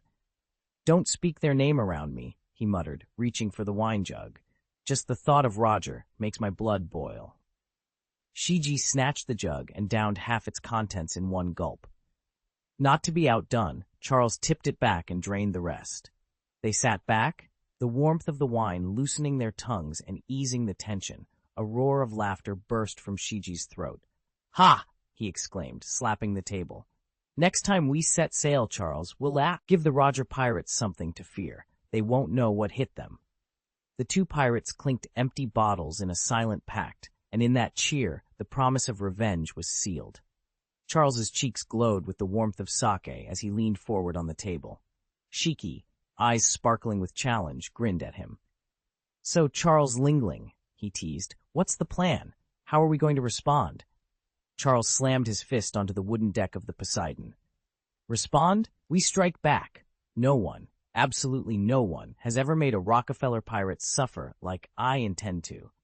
He let out a booming laugh that echoed across the ship's deck. Shiki laughed in return, clapping him on the shoulder. Charles smirked, glancing around at the mixed throng of Sky Pirates and Rockefeller pirates who'd gathered for this impromptu banquet. I know they're all dying to see this battle, he added, confidence shining in his eyes. Their laughter and drinking only grew louder as the sun dipped toward the horizon. Suddenly, a drunken Sky pirate staggered through the crowd, leering at the maids who moved gracefully among the revelers. Hey, why are you girls running away? Come play with me, he slurred as he reached for one of them. One of the maids let out a terrified shriek. The deck fell into a hush as the drunk tightened his grip on her wrist. In an instant, a swordmaster from the Sky Pirates drew his blade and stepped forward, his voice cold and hard. Let her go, now. All eyes fixed on the rising tension, realizing that even amidst celebration, honor and justice would not be left behind. Charles froze in horror as the pirate tightened his grip on the trembling maid. Let her go, or I'll, the scoundrel merely sneered. Rather than releasing her, he leaned in closer, as though savoring the girl's panic. That was the last straw. Shiji, the lithe swordsman at Charles's side, calmly drew his long blade from its scabbard. The steel whispered out with a brilliant arc of light that caught every eye in the tavern. At once, the Sky Pirates, circling overhead in their battered airship, recognized the challenge. Their own cutlasses flew free from belts and holstered pistols clicked open. Below them, the Rockefeller pirates, startled by Shiji's threat, responded in kind. Tension crackled in the smoky air. Just then, Barrett stormed through the door, his broad shoulders pushing back the crowd. He swept a hand across the room as though brushing aside flies. What's going on here? He spied the pirate's grasp on the maid, and his face darkened. I came here as a guest, invited no less, and yet you refuse to send someone up to serve? Fine, then I'll do it myself. With a predatory grin, the pirate reached a hand toward the girl's cheek. Get your filthy hands off her, Barrett thundered. His booming voice echoed against the wooden beams. The pirate laughed, mocking Barrett's indignation, but his laughter died on his lips when Barrett's glare found him. The swordsman, Shiji, stepped forward, blade lowered but ready. Charles stifled a shout, heart pounding, as Shiji's eyes locked on the pirate.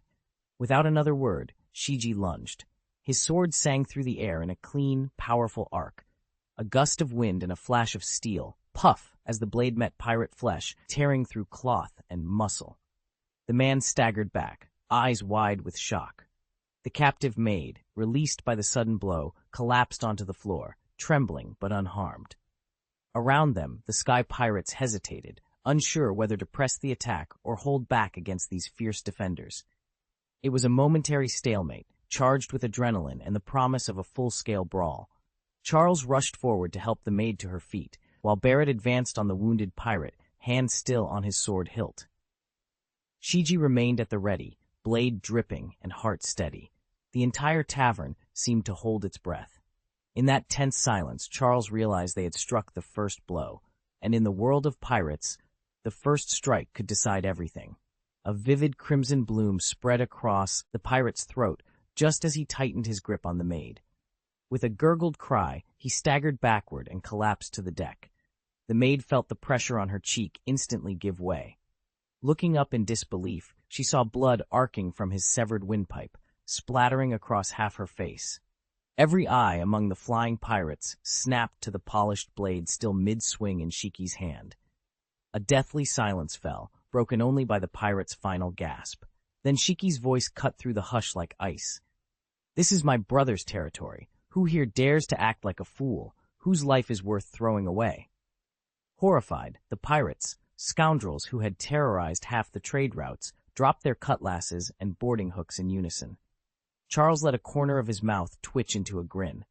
Shiki sheathed his sword, glanced over at his younger brother, and offered a single nod. Drink? He suggested. Charles took it. And so they toasted well into the night, swapping stories and laughter, until at last both of them slumped down below deck, utterly spent. When the dawn glow flooded the cabin, Charles and Shiki stirred at the same moment. Shiki stretched, rubbing sleep from his eyes, and let out a hearty chuckle. Last night was a riot, he said, but I've no time left to keep celebrating here. We'll cross paths again soon. With that, he rose into the air, coattails fluttering like wings. He paused just above the rail, looked Charles up and down, and added dryly, and don't flatter yourself that you're staying. You're not welcome here. Charles waved a dismissive hand, amusement dancing in his eyes. Ha! See you around, big brother. Shiki offered a single bow in reply, then shot off into the morning sky, leaving Charles alone on the now quiet deck, the cage of subdued pirates at his feet, and the sunrise spilling gold across the ocean. All right, kids, let's move out, Shiji called with a bright smile, turning to the assembled crew of the Sky Pirates. Chapter 410, Return to Kame Island. All right, Charles shouted as he guided his ship away from the flying pirates, steering clear of any confrontation with the Navy for now. He scanned the horizon, then called out to his crew, Set course for Kame Island. We're heading home. A roar of agreement went up from the deck. After 6 long years at sea, everyone aboard missed their old base more than anything. At Kame Island's main harbor, Carter paced the docks with a mix of excitement and apprehension. On the one hand, their captain was finally coming home. On the other, Carter felt the sting of failure. He had been put in charge of chasing down several nearby islands' territory held by the Rockefeller pirates, and he'd lost every one. Carter, Paul called, waving from the lookout post. The messenger ship just signaled. They've made good time. Barring any mishaps, the captain's fleet will arrive today. Carter's shoulders relaxed. He drew in a deep breath. Thank goodness, he said quietly, forcing a smile. He'd let the captain down, but today he would see Charles again, and maybe he'd have a chance to make things right. As the sun began its descent, the lookout shouted, Sails on the horizon. Carter's heart thudded in his chest. Home at last. It had been 2 long years of humiliation, 2 years spent as nothing more than a spoiled grandson, yet at last the time for revenge was at hand. Isaac spat a curse into the salty breeze. Fine. Once the captain returns, everything changes. His comrade Paul gave him a reassuring clap on the shoulder. That's right. The moment he steps ashore, all our troubles will vanish. Carter, standing nearby on the sun-baked dock, nodded in agreement. Of the 4 division captains, only Ralph, stationed well outside Wano, was absent. Isaac, Paul, and Carter watched the horizon, anticipation cracking beneath their calm exteriors. Not far from them, on a tiled rooftop overlooking the harbor, stood a tall figure swathed in a deep purple robe. Red Earl Patrick Redfield gripped his closed umbrella like a scepter, eyes fixed on the open sea. 6 years he had waited for this moment, and now he whispered through clenched teeth, "Don't fail me now, Charles." For a long, tense minute, the world seemed suspended, until a tiny dark speck broke the line of the horizon. The Red Earl's breath caught, then exhaled in a triumphant chuckle. He vaulted down from the roof in a flurry of purple cloth. He's here. He's finally home. Meanwhile, aboard the great ship Poseidon, its massive hull cleaving the waves, the long-awaited captain prepared to set foot once more upon solid ground. As the ship drew closer, Kame Island at last hove into view. On deck, the crew poured forward in a tide of laughter and shouts. Even Barrett joined them at the rail, his normally stern features softening into a wide grin. "Is that really our home?" he asked, voice barely more than a breath, as the green slopes of the island grew larger on the horizon. Klein, who'd never known land since he'd been born and raised aboard ships, stared with wide-eyed wonder. "Yes," he said at last, still shaking his head. "That's our island, Kamai Island." Elena came to stand beside them, resting her hands on the railing to steady herself. "Kamai Island," she whispered, as though saying the name could confirm it was real. Behind them, the other Rockefeller children pressed forward, grinning from ear to ear as they surveyed their approaching home. "Ah, my childhood home!" Caesar cried suddenly, throwing his arms wide. "It's been 6 long years. Does my old room still smell the same?" Esdeath, standing just to his right, rolled her eyes. "Really, Caesar? You miss your bed more than anything else?" Caesar's expression fell as he looked back at the island. "You don't understand," he said quietly. "That place was all I had as a child. When my father began his training regimen at 5 years old, my childhood was taken from me. I never got it back." A ripple of laughter, gentle and affectionate, passed through the group. Even Esdeath's lips twitched in amusement as Caesar gazed at Kame Island, a mixture of longing and hope in his eyes. In that moment, as the hull of the ship sliced through the final stretch of ocean, every heart on board brimmed with the same emotion, the thrilling certainty that at last they were home. Charles stretched, a contented sigh escaping his lips. "I feel completely relaxed, body and mind." Unconsciously, a powerful, commanding aura radiated from him. Esdeath's eyes widened the instant she sensed it. He actually broke through," she whispered in astonishment. Esdeath hurried forward, studying him closely. "Charles, you've been so tense, burdened by your own expectations. Suddenly, you've let go, and your mental breakthrough has unlocked new strength." Charles tilted his head. "Was I that stressed?" Esdeath offered a small, rueful smile. "You've been consumed with the need to grow stronger every day. I never understood why you pushed yourself so hard." From beside her, Caesar chuckled. Esdeath glanced at him, but before she could say more, Charles playfully slapped Caesar on the shoulder. "Do you really think everyone can be as carefree as you?" Rubbing his shoulder, Caesar just grinned and shrugged. The mood lightened instantly. Together they made their way to the port, where a jubilant crowd had gathered. As Charles stepped down the gangplank, thousands of voices rang out in unison. "Welcome back, Captain!" Charles paused at the foot of the ship, taking in the sight of his former subordinates cheering for him. A warm sense of belonging washed over him. This was home. Charles stepped onto Kame Island's harbor and paused, taking in the scene before him. Familiar faces clustered among the crowd, soldiers, scouts, townsfolk, yet most were strangers. Still, their beaming smiles said it all. Carter stood near the front, exhaustion etched on his features, but pride shining in his eyes. Charles clenched his fists against the swell of emotion in his chest. These people defended our home, Charles thought. Many gave everything to keep Kame Island safe. They deserve our thanks. He raised his voice so the thousands gathered would hear. Thank you all for your hard work. Instantly, a roar of voices answered him. It's our honor.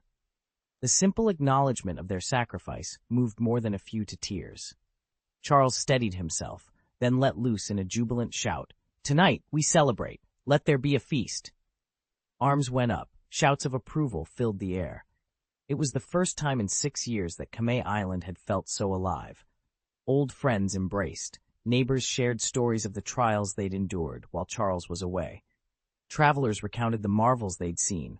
All around, people leaned in, eager to listen.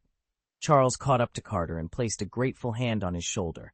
The older man was pale, but his smile was warm. Thank you, Carter, Charles said softly. I couldn't have done this without you. Carter nodded, wariness mingling with relief. He'd stood by Charles's side for 2 decades, through every challenge, and tonight at last they would celebrate together.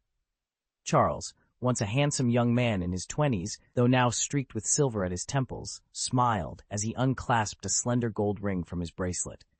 This is for you. I want you by my side forever. The ring wasn't ordinary gold. It was nearly pure. As his most loyal subordinate, it was only fitting he received such a gift.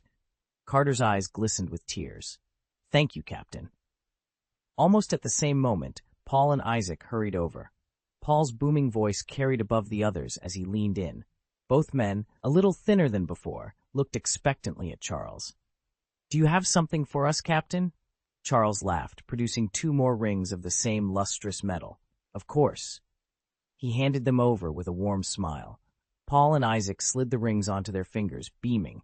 Charles said nothing of the ring's hidden powers. Some secrets were best kept close, and the fewer who knew, the better. He glanced around. Where's Ralph? I don't see him. Carter hesitated. Captain, Ralph is still in Wano. He's having trouble getting out. Charles frowned. What happened? In recent years, Carter explained, rebellions have broken out across Wano one after another. Ralph got caught up in the unrest and hasn't been able to rejoin us. Charles's jaw tightened. Then we'll have to help him get free. He turned back to his officers, resolve in his eyes. Prepare a small team. We leave at dawn. Carter leaned in, eyes serious. General Kutan Orochi has been rallying samurai in Wano, stirring up trouble, and it's been keeping Ralph tied up. Charles frowned. The charcoal snake? Right, Carter confirmed. They call him the Black Carbon Orochi. Charles gave a slow nod. Got it. Chapter 411. The Covenant.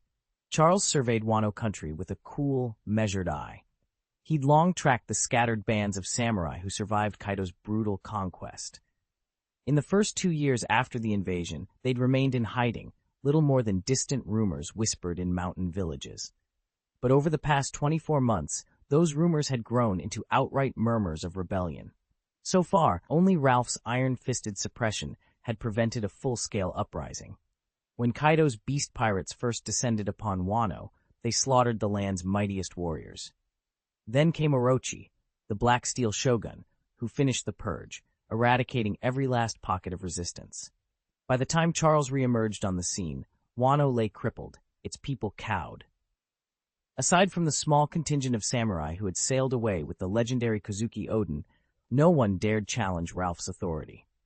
Yet even after 6 years of unchallenged rule, the embers of defiance still glowed. Orochi once again hoisted his twisted banner, rallying disgruntled swordsmen who swore to restore Wano's former glory. Provinces that had known uneasy peace now simmered with insurgent fervor. Peasants and nobles alike flocked to Kurotan Orochi's standard and pledged themselves to the notorious Rockefeller pirates. A cold light flickered in Charles's eyes. These rebels would learn the true cost of defiance.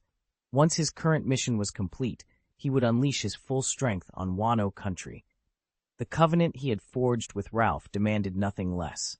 Wano would be purged of insurrection, and order would be restored. Charles's officers stood tall, eyes alight with determination as they gazed at their captain. In that cold glint of his stare, they saw the promise of new conquests, uncharted lands waiting under their banner. Enough talk, Charles declared. Come on inside and drink. He clapped Carter on the shoulder and strode toward the castle doors. Right behind you, Carter replied with a grin. Laughter and cheers echoed through the courtyard as the men followed, eager to celebrate before tomorrow's challenge. Inside the great hall, torches flickered over long tables piled high with roasted meats and flagons of wine. The atmosphere crackled with excitement. Every officer was ready to toast the coming victory. Suddenly, Charles paused and scanned the crowd. The Red Earl was missing. A pulse of raw energy seemed to surge through the island, carrying across the shore. Outside, on a jagged rock overlooking the surf, the Red Earl crouched alone under the moonlight. He was loosening his armor and taking deep, steady breaths, steeling himself for tomorrow's contest. Even from a distance, Charles could sense his rival's fierce anticipation. The Earl downed a goblet of wine in one smooth gulp, then stood, poised and hungry for battle. By 10 o'clock, the feast had stretched over 5 hours, and the hall had grown dim and raucous. Wine-sodden officers lay in tangled heaps among spilled goblets, their boisterous cheer fading into snores. Charles surveyed the scene with a wry smile, knowing that when dawn broke, every man's focus would sharpen, on victory, on glory, and on the duel that lay ahead. Charles returned to his cabin early that night, determined to rest. Tomorrow's battle against the Red Earl would demand every ounce of his strength. Morning broke crisp and clear. By first light, the Rockefeller pirates had already mustered at the harbor, the sea air whipping through their hair. Deckhands scrambled to secure lines as officers barked orders. "Hurry up and find your stations. The showdown between our captain and the Red Earl is about to begin." Around him, team leaders urged their crews into position. One eager sailor piped up, "Captain, who do you think will win?" A grizzled squad leader smacked the man lightly on the head. "Are you daft? It's got to be our captain. Sure, the Red Earl saved us a few times, but we're the Rockefeller pirates. Who else do we back?" "Right. The captain'll win, no question." The sailor agreed, fling his hair. A lone island emerged on the horizon, nothing but wind-swept gravel and parched sand. On its barren shore stood two figures, Charles adjusting his sword belt, and opposite him the Red Earl, cloak billowing in the sea breeze. A low chuckle broke the hush. "Long time no see, Red Earl," Charles called, stepping forward. "Heard you've been doing well." The Earl's lips curved in a knowing smile. "Indeed, it's been 13 years. Charles tapped the hilt of his blade, eyes shining with memory. 13 years. 6 years ago, I came for our rematch, only to find you'd sailed off at the last minute. I waited all that time for you to return." The Red Earl nodded, folding his arms. "Apologies for the delay, Charles, but now we stand at last where we left off."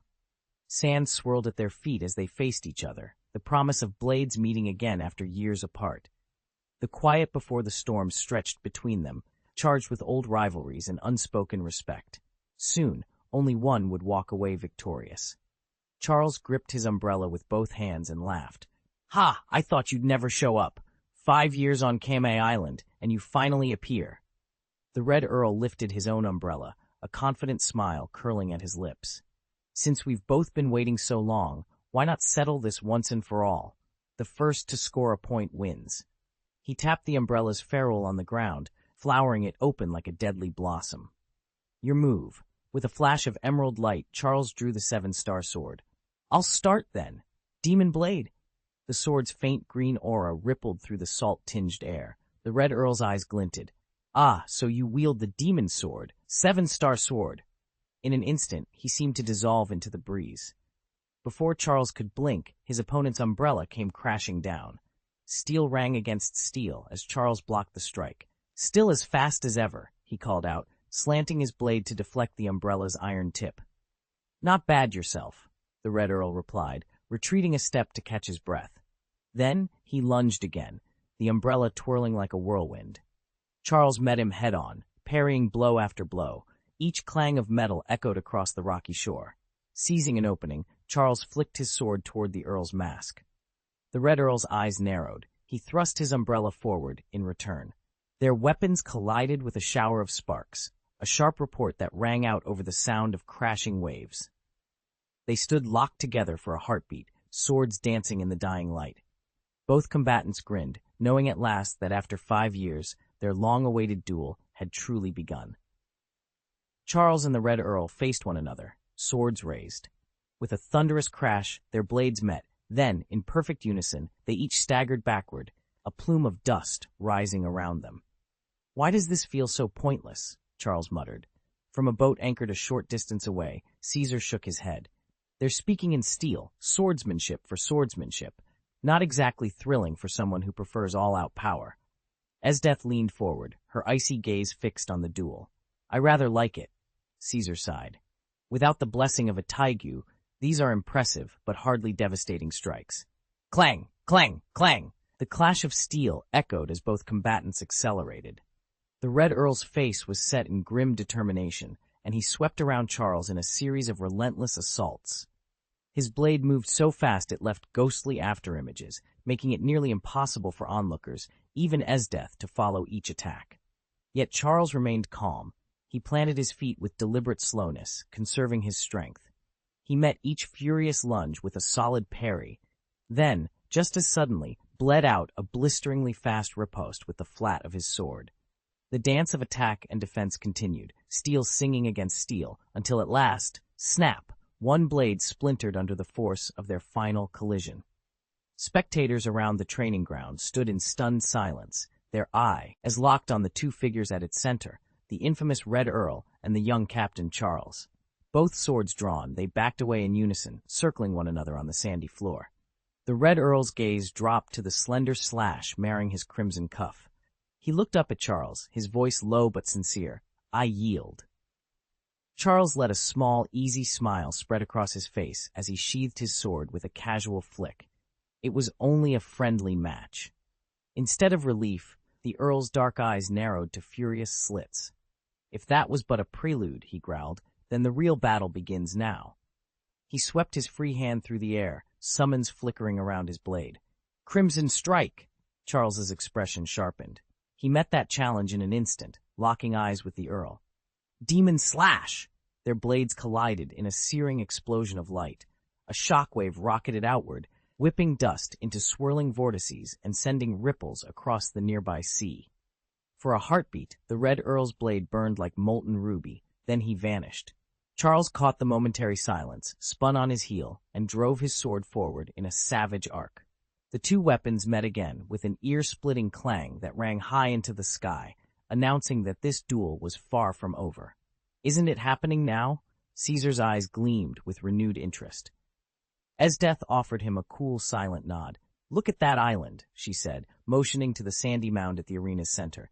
"It's still emitting aftershocks." "Do it again," Caesar snarled. Surprised by Esdeath's prediction, the Red Earl spun on his heel and struck at Charles in a single brutal arc. His blade thundered through the air. Bang! But Charles flickered aside, the slash grazing only empty space. In that same heartbeat, he lunged back, his own blade whistling in counterattack. They met in midair, steel clashing against steel. Each fierce blow sent grains of sand scattering, turning the central island into a swirling cloud of dust. Neither combatant yielded as they danced through the haze, every strike echoing across the desert arena. Chapter 412. Yuan deep fissures rent the island's surface, carving it into a shattered maze of cliffs and chasms. No stretch of ground remained untouched by the devastation. High above, the Red Earl materialized, his parasol unfolding like a dark sun. Crimson and ebony lightning danced along its ribs, charging the air with oppressive, overlord energy. Below him stood Charles, gripping the seven-star sword. Scarlet and emerald arcs of lightning coiled around the blade's length, illuminating his determined features. He raised the sword overhead and roared, "Demon Sword Overlord." In a thunderous instant, both warriors struck. Overlord-infused energies tore through the air, clashing in a cataclysmic explosion that echoed like an avalanche. Their blades met in midair, sparking a blinding shockwave.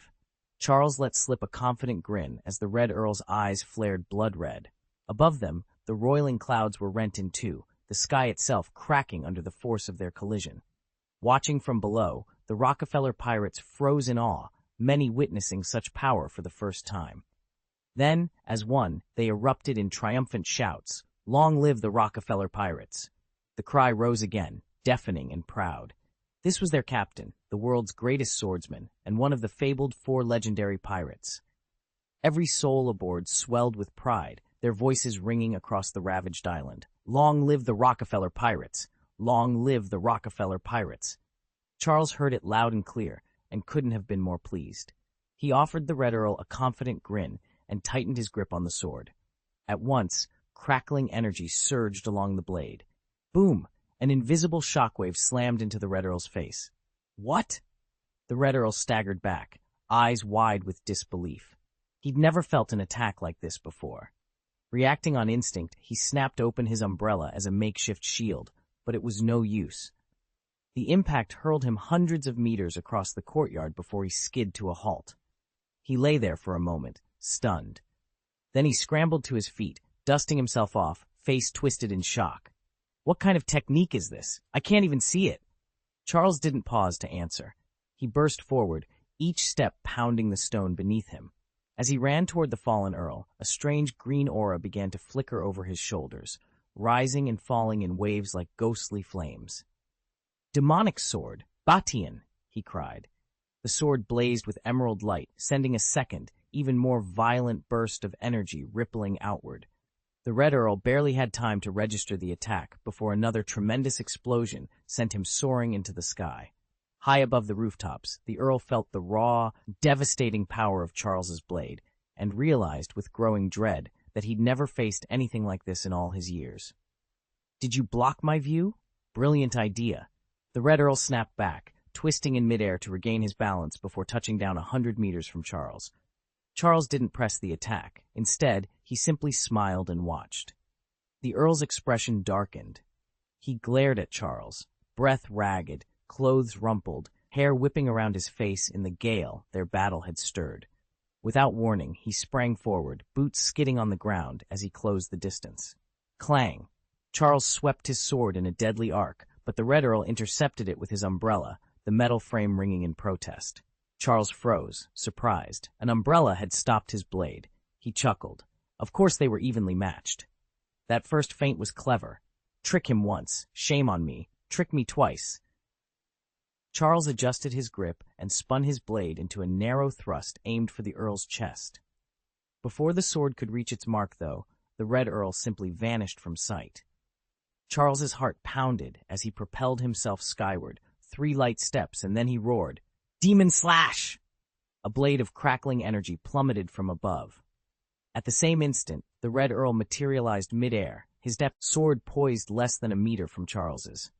When their weapons met, the resulting shockwave thundered outward, scattering dust and debris.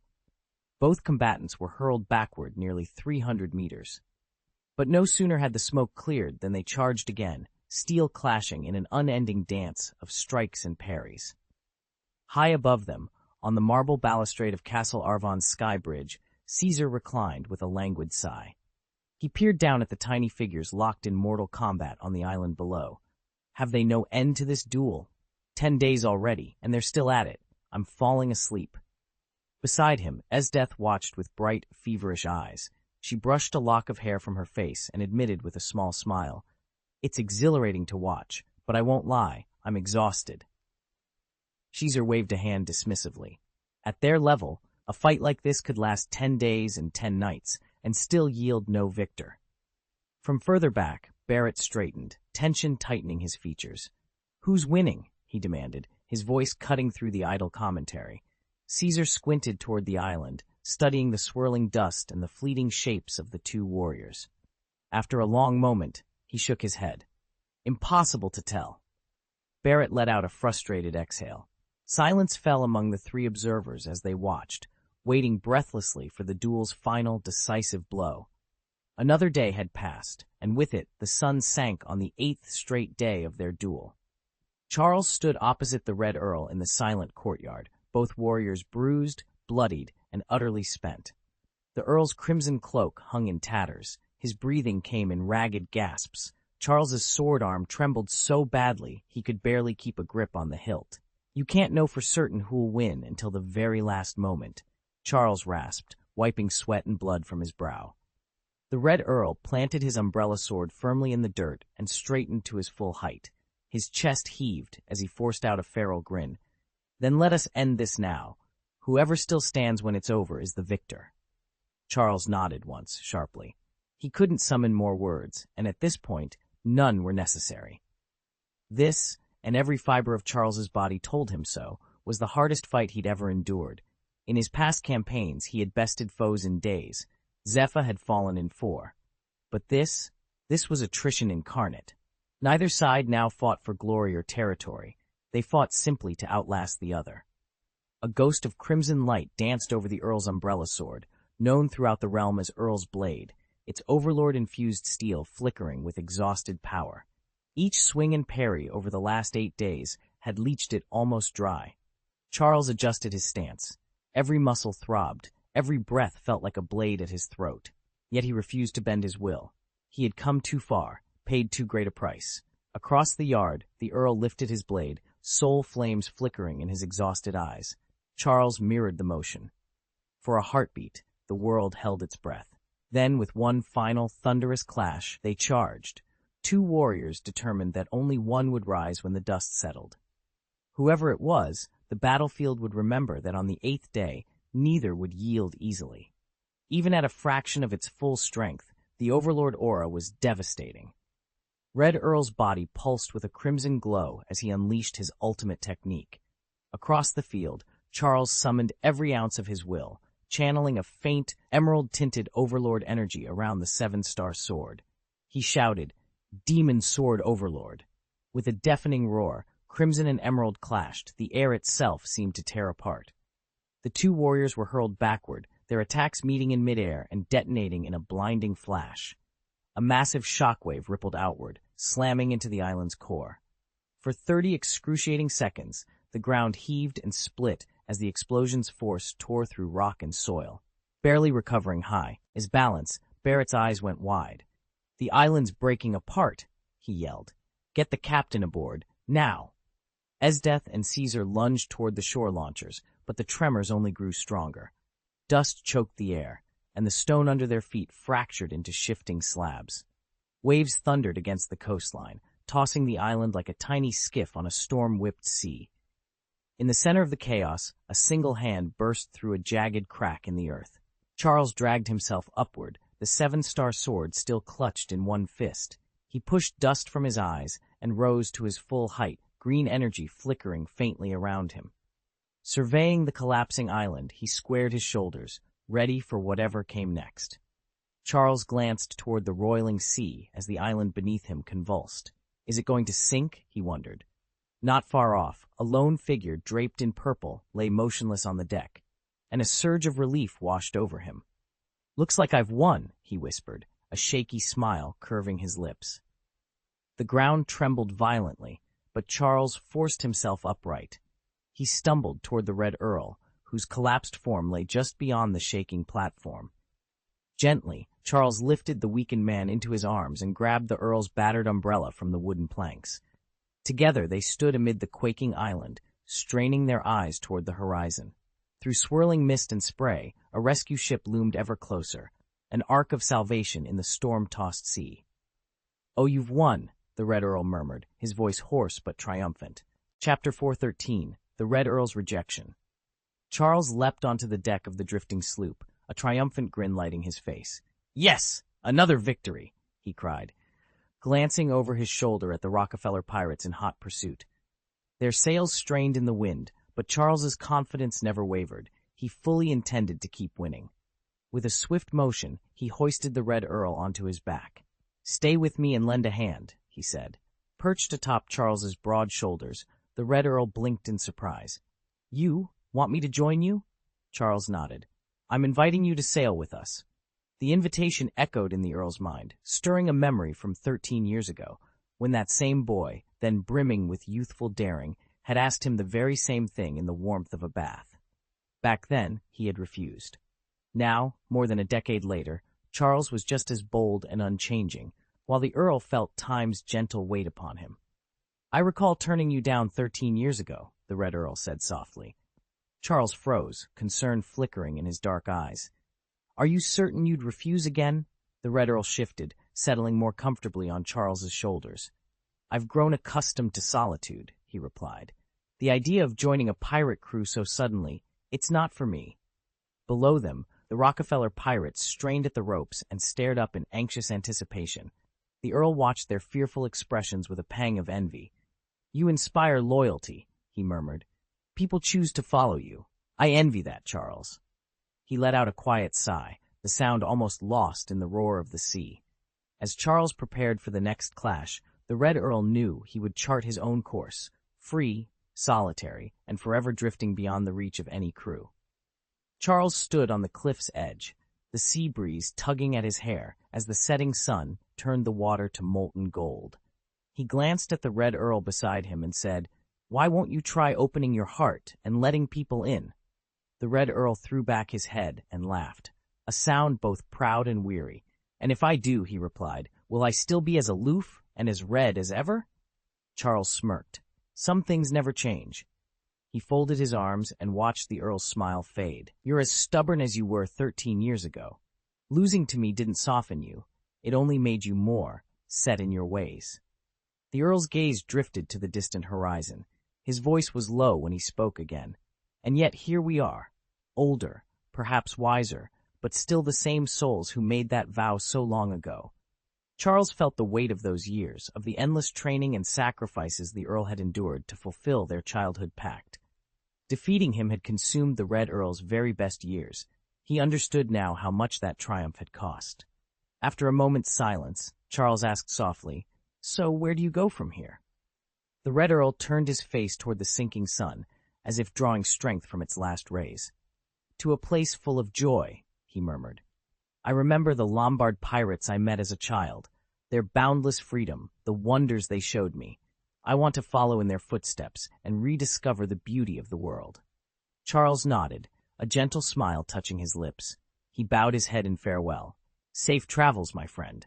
And with that, the two rivals, now comrades, stood together in silence, watching night fall over the sea. Charles watched as his father, the Red Earl, gave him a weary smile before stepping down from the rocky ledge beside him. Together, they faced the approaching longboats of the Rockefeller pirates. From the deck came urgent shouts, "Captain! Father!" After 8 days of relentless combat, their strength finally betrayed them. Charles and the Red Earl collapsed side by side, their bodies broken by exhaustion. "Quick! Rescue the captain and the count!" Barrett, the first mate, barked. He waded through the shallow surf, reached them, and gently lifted Charles into his arms. With his free hand, he scooped up the Red Earl.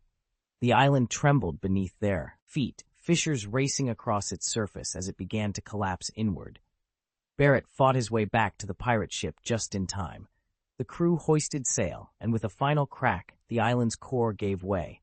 Towering rocks and sand tumbled into the sea, and the desert isle disappeared beneath the waves. Aboard deck, Barrett laid his father and Charles on sturdy benches. Both lay unconscious but breathing steadily, their wounds hastily dressed. Barrett straightened, relief softening his stern features. "Return," he ordered. The sails caught the wind, and the ship glided away from the wreckage. Thus ended the 8-day battle that sealed the fate of the 13-year compact. The World Economic News Agency on Kame Island reported this decisive conflict 8 days ago, heralding Charles's hard-won victory to the wider world. The Red Count Patrick Redfield has formally challenged the world's greatest swordsman, Charles Rockefeller. From the moment the proclamation rang out, the New World buzzed with excitement. Rumors and wagers flew from one city to the next. Could anyone finally topple the undefeated Red Earl who had reigned supreme for 6 years? 8 days later, the answer came in a single, triumphant dispatch. The world's greatest swordsman defeats the proud Red Earl. The continent shook at the news. Patrick Redfield, the aloof, iron-willed noble who had crushed every challenger, had lost. In his place stood Charles Rockefeller, blade still gleaming, who once again proved that no one could match his skill. With this victory, Charles reclaimed his undisputed title as the greatest swordsman alive. Several days passed in quiet recuperation. When Charles finally stirred, he blinked up at a ceiling he recognized all too well. For a long moment, he lay motionless, disoriented by the soft morning light filtering through the curtains. Then, as sensations returned to his limbs, he swung an arm over the edge of the bed and sat upright, surveying the empty chamber. "How long?" he began, but his voice was a raw whisper. The room felt farther from his memory than he could have imagined. "Captain, you're awake." A familiar figure, his maid, Elena, burst through the door with a gasp of relief. She rushed to his side, her eyes bright with concern. Charles tried to stand, but his knees buckled. Leaning heavily on the carved bedpost, he managed a shaky nod. "Food, please," he croaked. Elena steadied him, guiding him back onto the pillows. "Of course, sir. I'll have your broth ready at once." With that, she hurried out to summon the kitchen staff. Within moments, the corridors filled with hushed whispers and hurried footsteps. Word of Charles's awakening spread like wildfire through the estate. Everyone couldn't wait to see the legendary swordsman rise again. Charles's eyelids fluttered open to a flurry of activity. Nurses and maidservants crowded around his bed, with a dozen eager children jostling behind them. "Father, you're awake," they chorused. Caesar, Charles's father, was by his side in an instant. He studied Charles's still pale face with obvious relief, though Charles caught the faint ghost of a smile in his eyes. Swallowing hard, Charles managed a nod. "Where's the Red Earl?" he rasped. A small boy piped up before Caesar could answer. "He got up hours before you, father. Left at dawn. Once he heard you wanted to recruit him, he couldn't be held back." "The Red Earl rose before I did?" Charles repeated, surprise flickering through his fatigue. "Yes," the boy confirmed. "He slipped away 3 hours ago. We tried to stop him, but he insisted on going." Caesar spread his hands in a helpless shrug. Charles exhaled softly and raised a hand, signaling the attendants to stand back. Moments later, a tray bearing steaming bowls of broth and fresh bread appeared. Elena, the head attendant, helped Charles into a sturdy chair and set a warm bowl before him. Gingerly, Charles lifted his spoon. With each careful mouthful, the color crept back into his cheeks until the last trace of wan pallor had vanished. After finishing several bowls, he set down his spoon and wiped the corners of his mouth, feeling strength return to his limbs and determination racing through his veins. Charles groaned as the door swung open. "What are you all doing here?" He blinked against the bright light to find the room packed with concerned faces. Caesar hurried forward, panic in his eyes. "Dad, are you all right?" Everyone exchanged anxious looks until Charles managed a small smile. He sat up and ran a hand through his hair. "I'm fine. I just pushed myself too hard." A collective sigh of relief rippled through the crowd. "Then get some rest," Caesar said. "We'll leave you to it." One by one, Charles's children filed out of the room, Caesar leading the way, followed by their siblings. Even Esdeth, who rarely showed much emotion, slipped out without a word. Only the women stayed behind, hovering at the bedside with worry etched on their faces. Charles cleared his throat and raised a placating hand. "Seriously, I'll be back on my feet in a day or two. Please, don't worry about me." The women exchanged reluctant nods. Elena stepped forward briefly, then gave a small wave and slipped out after the others. Within seconds, Charles was alone again, finally able to sink back onto the pillows in peace. Gazing through the window at the sapphire expanse of the sea, I found myself swept away by memories. Chapter 414. The year was 1497 by the lunar calendar. After several days of well-earned rest, Charles, captain of the Rockefeller Pirates, stood once more at the head of his crew.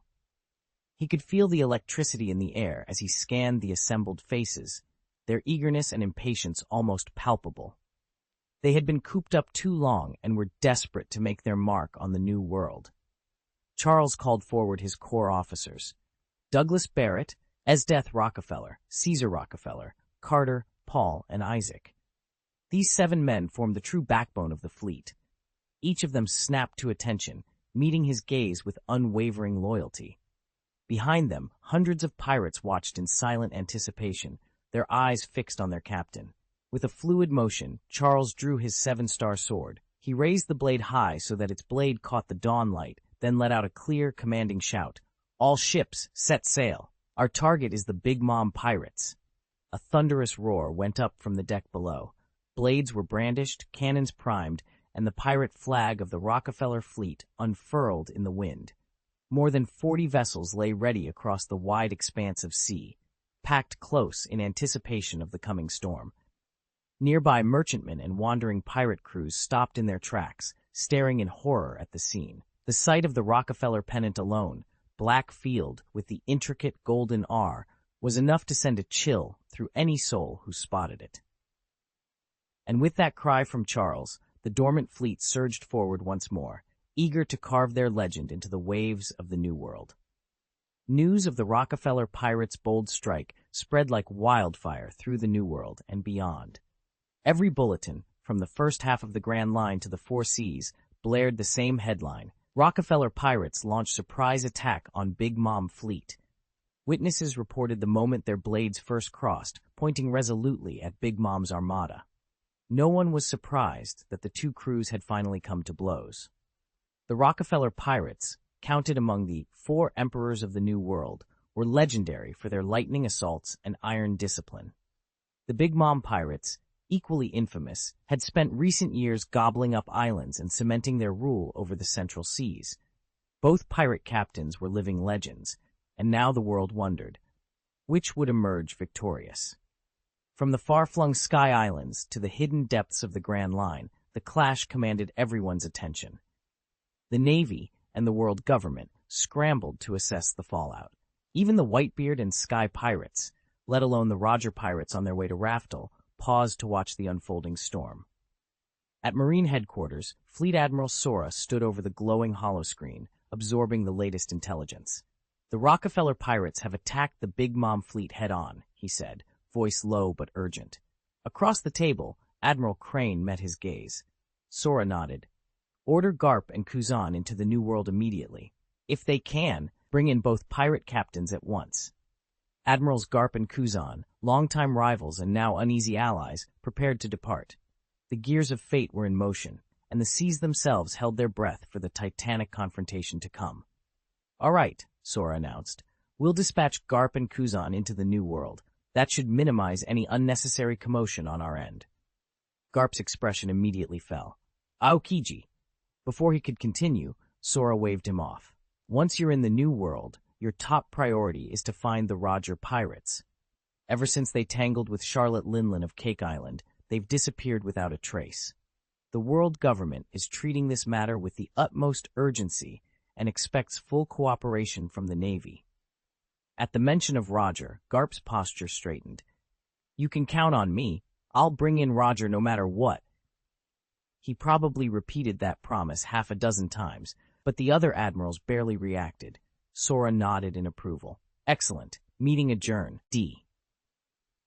Since Linlin's assault in the Chambord archipelago decimated much of the Navy's strength, their strategy has shifted from offense to defense. From now on, the admirals themselves will no longer venture into the New World, better to avoid provoking the powerful pirate crews there and risking a united strike against the Navy. Admiral Sora slammed his fist down on the polished oak table so hard that the documents fluttered to the floor. In 800 years, the Navy has never been humiliated like this. Damn Rockefeller, Charles! He roared, glaring at the empty war room. He swept the scattered reports back onto the table and rifled through the topmost files from the past 2 days. At the center lay a single, stark proclamation. Patrick the Crimson Earl Redfield spotted in the first half of the New World. Sora's lips curled into a bitter smile. The Red Earl, always crowing like a rooster, yet barely scratching out a name for himself. If we want to restore our honor, we start with him. For over 2 years, pirate fleets had chipped away at the Navy's power. Only a decisive victory over one of the great pirate captains could stem the tide of disgrace. He studied the bounty order once more. Patrick, the aloof Red Redfield. Reward 35 billion Baileys, dead or alive. Location, first half of the New World. Looks like Charles has rattled their nerves, Sora muttered. Enough chatter. Sound the recall. Every ship return to the rendezvous point immediately. We hunt the Crimson Earl. Far across the ocean, aboard his flagship, the notorious Golden Lion Shiji read the very same dispatch. A hearty laugh burst from his lips. So Charles really pulled this off, did he? I was growing tired of waiting. He looked around at his crew, eyes gleaming with mischief. All hands, chart a course back home. This is the happiest day I've had in a long while. For a pirate like Shiji, that single order, recalling the Navy's entire fleet to chase one man, was proof enough that the world was turning in his favor. The Navy's strategic pullback had left the islands and fortresses of the New World all but deserted by the time the Sky Pirates swooped in, a windfall that Shiji, the Golden Lion, had dreamed of for years. At last, fortune had turned his way. Perched on the quarterdeck of the flagship, Young Charles looked up at his captain. "Captain Shiji, where are we heading?" Shiji's grin turned predatory, and his eyes burned with renewed purpose. "We sail to settle a debt with Roger and his gang." He drew his twin blades in a single, fluid motion. "Prepare to hunt the Roger pirates." At his command, the pirate fleet sprang into action. Airships adjusted their rigging, cannons thundered to life, and deckhands scurried to their stations. A nervous sailor muttered, "Is the boss unwell? The Roger pirates vanished over a month ago. How do we even find them now?" Before the words could die on his lips, another pirate clamped a hand over his mouth. The interruption came too late. From above, a silver arc of steel descended, and the doubter's objections were cut off forever. Shiji hovered above them, blades dripping, scanning the stunned crew beneath him. In his presence, even the fiercest hearts quailed. Beyond the fleet lay the fabled second half of the New World, uncharted seas of danger and promise. As the flagship crossed the invisible boundary, a hush fell over the deck. Charles's pulse raced at the thought of what lay ahead, but one name rang in his mind louder than any fear. He raised his voice over the wind. "Father!" Marco frowned as he studied the latest report from his scouts. "Sir, the Roger pirates have simply vanished. We can't trace them anywhere." Whitebeard tilted his head, swirling wine in his cup. "Disappeared? How odd." He took a deliberate sip, then set the cup down without another word. Before Marco could elaborate, Bista came charging in, waving a freshly printed newspaper. "Father, the Rockefeller pirates are making a major move. Practically their entire fleet is attacking the Big Mom pirates right now." What? Ard's eyes lit up. "Oh, that boy Charles can hardly contain himself, can he? Ha ha! Son, would you like to see the action for yourself?" He swept a glance across his gathered sons, the officers of his crew. One of them chuckled and shook his head. "You don't need to get so excited. They're only the Rockefeller pirates. We are, after all, the Whitebeard pirates." Charles merely grinned, eyes sparkling with anticipation. "I just want to witness the world's greatest swordsman in battle." Chapter 415, Cracker. The Rockefeller pirates' massive mobilization had put the entire New World on edge. Everyone was holding their breath for the inevitable clash between the Big Mom pirates and Rockefeller's fleet, and the news had just reached Totland, within the IWC zone, on Cake Island itself. "Ah, so it's finally begun," Big Mom rumbled from the deck of her flagship, the Queen Mother Anthem. Her eyes glittered with anticipation. "Charles, hear this loud and clear. The New World belongs to Mother now." Charles Lingling held up the freshly printed newspaper, feeling a surge of authority crackle through his veins. All around him, Big Mom's children stood at rigid attention, their faces set with fierce resolve. "Sons, prepare for battle," he shouted, leaping onto the main deck. "Yes, Mother," came the thunderous reply. Prospero was the first to dash aboard his own vessel, followed in quick succession by Katakuri the sweet maker, Daifuku the trickster, Owen the flame artisan, and dozens more of the Charlotte siblings. In an instant, every ship in the Big Mom fleet was in motion. With Charles Lingling at the helm, the Big Mom pirates stormed out of Totland, their banner snapping in the wind. Word of their departure exploded across the seas, sending shockwaves throughout the New World. Are these two pirate fleets actually going to declare war? The announcement rippled through the harbor, sending waves of excitement through the assembled crowd. "Quick, ready the ships. I want a front row seat for history." All along the docks, crews scrambled. One merchant schooner after another was cut loose, pirates of every stripe racing to set sail. Amid the chaos, Charles watched as wharves emptied and cannons were readied. Then Carter, his second-in-command, hurried over with urgent news. "Captain," Carter said, breathless, "all of the Big Mom pirates have been mobilized. Their nearest stronghold is Biscuit Island, home to Charlotte Cracker of the Charlotte family." Charles raised an eyebrow. "Charlotte Cracker?" Carter nodded gravely. "He's the 10th son of the Charlotte clan, one of Big Mom's 3 desert generals, and minister of biscuits in Totland. He's a superhuman devil fruit user. He ate the biscuit fruit, remember? They say he can produce endless cookies at will and even turn them into soldiers." At that moment, Caesar, who had been quietly munching on an apple, frowned and set it aside. "Cookies? Unlimited troops made of cookies?" Carter glanced at him. "Exactly. He'll literally summon armies out of thin air. When the Big Mom pirates invaded Kami Island, Cracker led the assault personally. His bounty's 5 billion balai, and countless men have fallen to his cookie soldiers. Charles clenched his jaw, staring out at the swelling fleet. Very well, we'll chart a course for Biscuit Island. If they want war, we'll give them one. With that, the signal was given. Amid the cannon fire and the snap of sails, Charles's ship slipped free from the dock and headed straight into the gathering maelstrom, ready to face the fearsome Minister of Biscuits himself. Charles stared at the roiling sea and couldn't hide his awe. They're unbelievably strong. Caesar, munching on a roasted fish, paused mid-bite and frowned. Carter, wiping grease from his fingers, nodded gravely. Yeah, but there's one saving grace. Those biscuit soldiers can't stand water. They crumble at the first drop. Caesar exhaled, lowering the fish. I see. He gave Charles a curt nod. All right, you'll lead the next wave. Charles cocked an eyebrow. Me? Why? No reason, Caesar snapped, irritation flashing in his eyes. Orders come down from above. Execute them. Charles rolled his eyes and smacked Caesar lightly on the forehead. Got it. He turned away, steeling himself for what lay ahead. Far across the archipelago lay Cookie Island, its golden spires and sugar sand beaches a marvel of confectionery architecture. Thousands of uniformed cookie soldiers stood at attention, their crisp forms glistening in the sun. In the center of the parade grounds, Commander Cracker surveyed the horizon through a pair of ornate biscuit-brittle binoculars. A nervous guard saluted. Lord Cracker, Lord Katakuri has ordered us to abandon Biscuit Island and join the assault on the Rockefeller pirates. Why are we still here? Another soldier swallowed hard. If Katakuri leaves us behind and something happens, if you fall in battle, do you really think Big Mom will lift a finger for you? She'd crush us for desertion. Cracker lowered his binoculars and turned to his men, his stern gaze as unyielding as baked clay. We hold this island until further notice. No one leaves, no matter the risk. Murmurs ran through the ranks, but each soldier straightened their posture.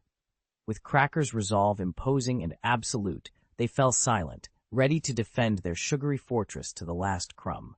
Kalikia's hand went instinctively to the hilt of his longsword. He squared his shoulders and called out, Look! On the horizon, 40, or was it more, pirate ships drifted into view, their black and green Rockefeller pennants snapping in the breeze. Impossible! Are those really the Rockefeller pirates? Someone gasped. Every eye along the shore widened in stunned disbelief. At least 40 massive vessels, each one easily 50 meters long, had formed a line of battle across the open sea. Even Cracker, one of Big Mom's fiercest commanders, stared slack-jawed at the armada. Over 40 ships, he murmured. Not even Big Mom's entire fleet could muster numbers like that. He noticed, too, that the island itself remained shrouded in some unseen veil. Charles's Haki, no doubt, leaving no trace of Big Mom's forces on the coast. Clearly, Charles had no interest in a land invasion. His purpose lay at sea. Rumor had it that since leaving the West Blue, Charles had been quietly funneling captured vessels into his fortress's pocket dimension. 40 afloat now, with another 20 or 30 still waiting inside. The Rockefeller pirates would not be lacking for ships anytime soon. Pressure mounted around Cracker as the enemy lines closed in. He swallowed hard and muttered under his breath, Maybe I should have listened to Katakuri Nissan. Charles Cracker's confidence flared in an instant. You really expect me to give up everything? Not a chance! Before him, Caesar stood alone at the mouth of the port. He raised an eyebrow. Interesting. Caesar glanced from Charles to the towering barricade of cookie soldiers. He laughed, bright and cold. You think you can stop me? Run along. Go call your mother if you can't handle it. Undeterred, Charles crouched low behind his fortress of gingerbread battalions. He drew his slender, crystalline sword and barked orders. Hold the line! Don't let him through! With a disdainful shake of his head, Caesar's body began to ripple and expand. In moments he'd grown into a 100-meter-long dragon, scales gleaming like polished bronze in the fading light. He reared back, nostrils flaring.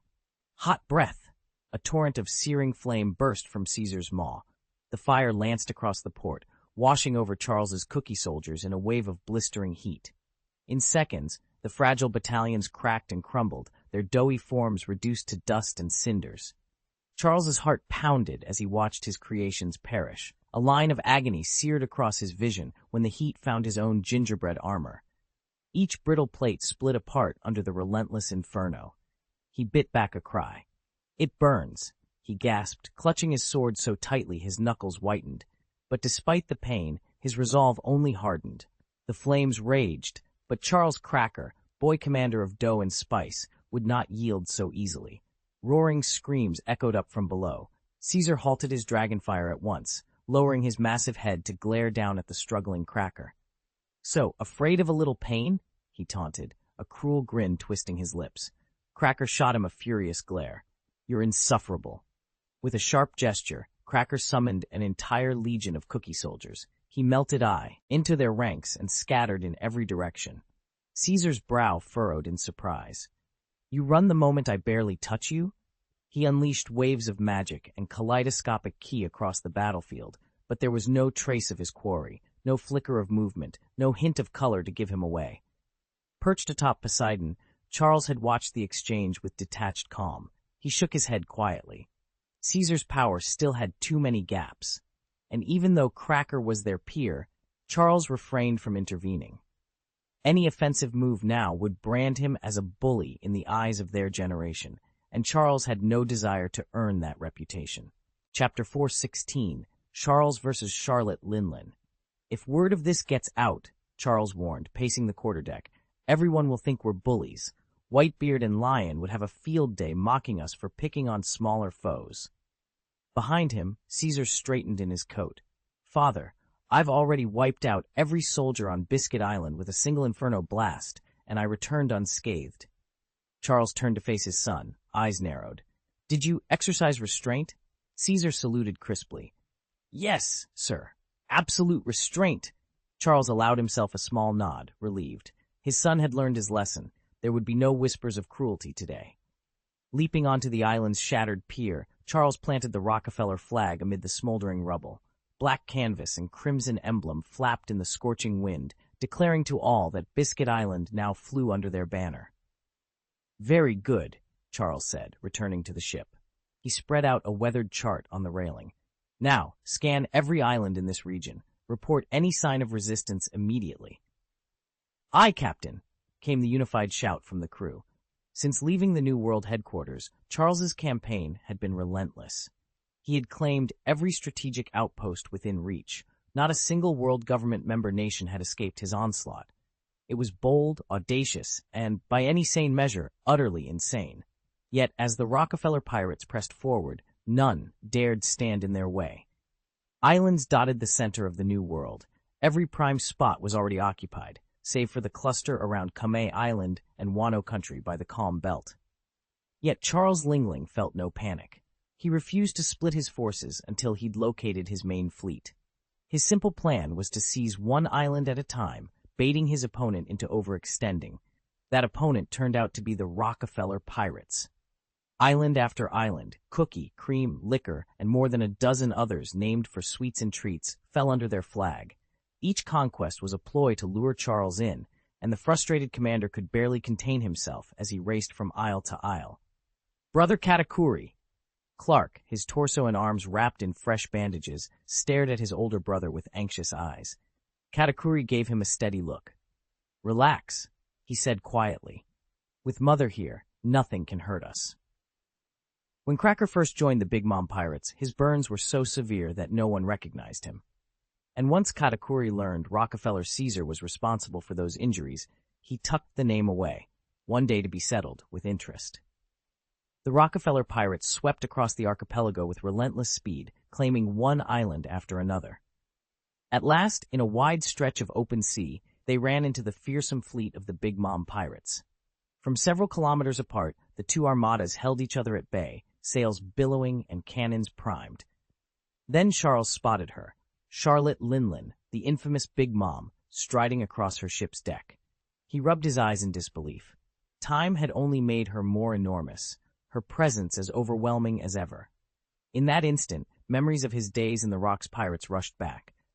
"Well, well, well, Charles, long time no see," roared Linlin. She waddled her massive bulk to the bow, planting her feet wide and fixing him with a broad, mischievous grin. Charles managed a stiff smile of his own.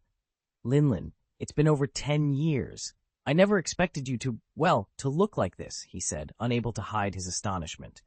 Behind him, Caesar gaped, and the rest of the Rockefeller crew exchanged stunned glances. This woman alone had once unleashed a storm that shook the New World to its very core. Linlin's grin deepened as she lifted her trademark Napoleon pistol, its barrel sweeping toward Charles. In her eyes danced the warmth of old friendship and the unmistakable promise of danger. Charlotte Lingling glared across the churning waves. "Get off my territory, and maybe I'll forget what you did," he snarled. Charles laughed, drawing the 7-star sword, D in his right hand. The blade shimmered in his grip. "Leave the New World Center right now, and I might just spare you. Elbaf's sovereign spear." In a heartbeat, Lingling lunged. His blade cut through the air with blinding speed, so fierce that the sea itself split apart under the shockwave. Charles's eyes narrowed. A green aura flared along his sword's edge as he met the attack head-on. "Demon slash!" he roared, driving his blade into the advancing shockwave. The two forces collided in a thunderous explosion of energy, sending towering waves surging outward. Lingling staggered, but managed a wry smile. Well, you've certainly grown stronger. No wonder you dare talk to me like this." Back on the ship, Charles's strength had been impressive, yet Lingling had barely given it a thought. Now, after a single strike, it was clear Charles had reached a whole new level. Laughing, Lingling stepped forward, excitement flashing in his eyes. "This is going to be fun. If you think your current strength is enough to stop me, you're sorely mistaken," Charles declared, voice steady and eyes sharp. Charlotte Lingling lifted her sword, Napoleon, and laughed lightly. She studied Charles for a moment before speaking. "Charles, listen to me. Why don't we join forces? I'll hand over half of the central territories of the New World to you. Prime holdings, overflowing with resources. Together, we'll strike against the Whitebeard pirates and seize their lands. You know as well as I do that Whitebeard's domain is the wealthiest in the New World right now. Think about it.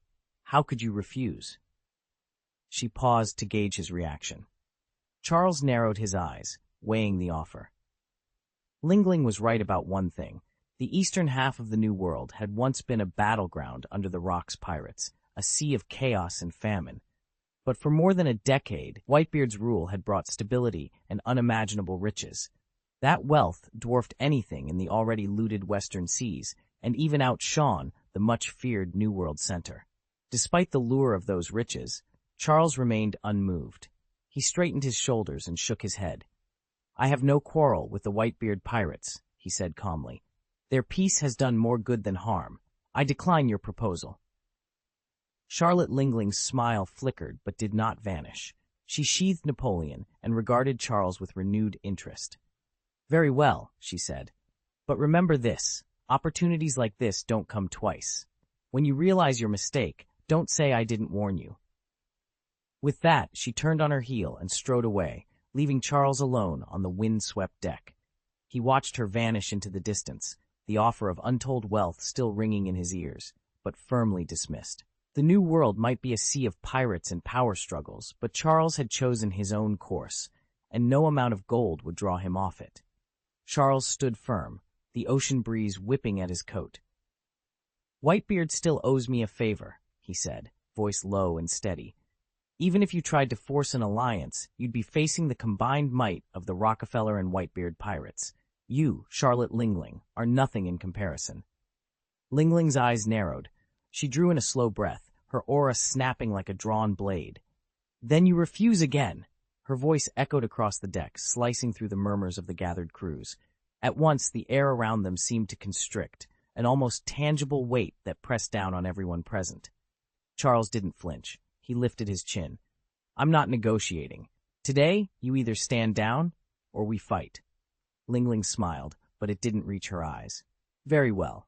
She raised one hand and called out, "Zeus!" In an instant, a roiling thundercloud materialized overhead, crackling with raw electricity.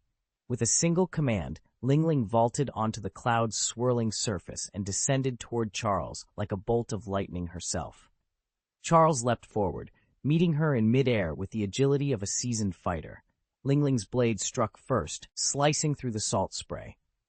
Metal rang against metal with a deafening clang, each blow sending shockwaves rippling across the water.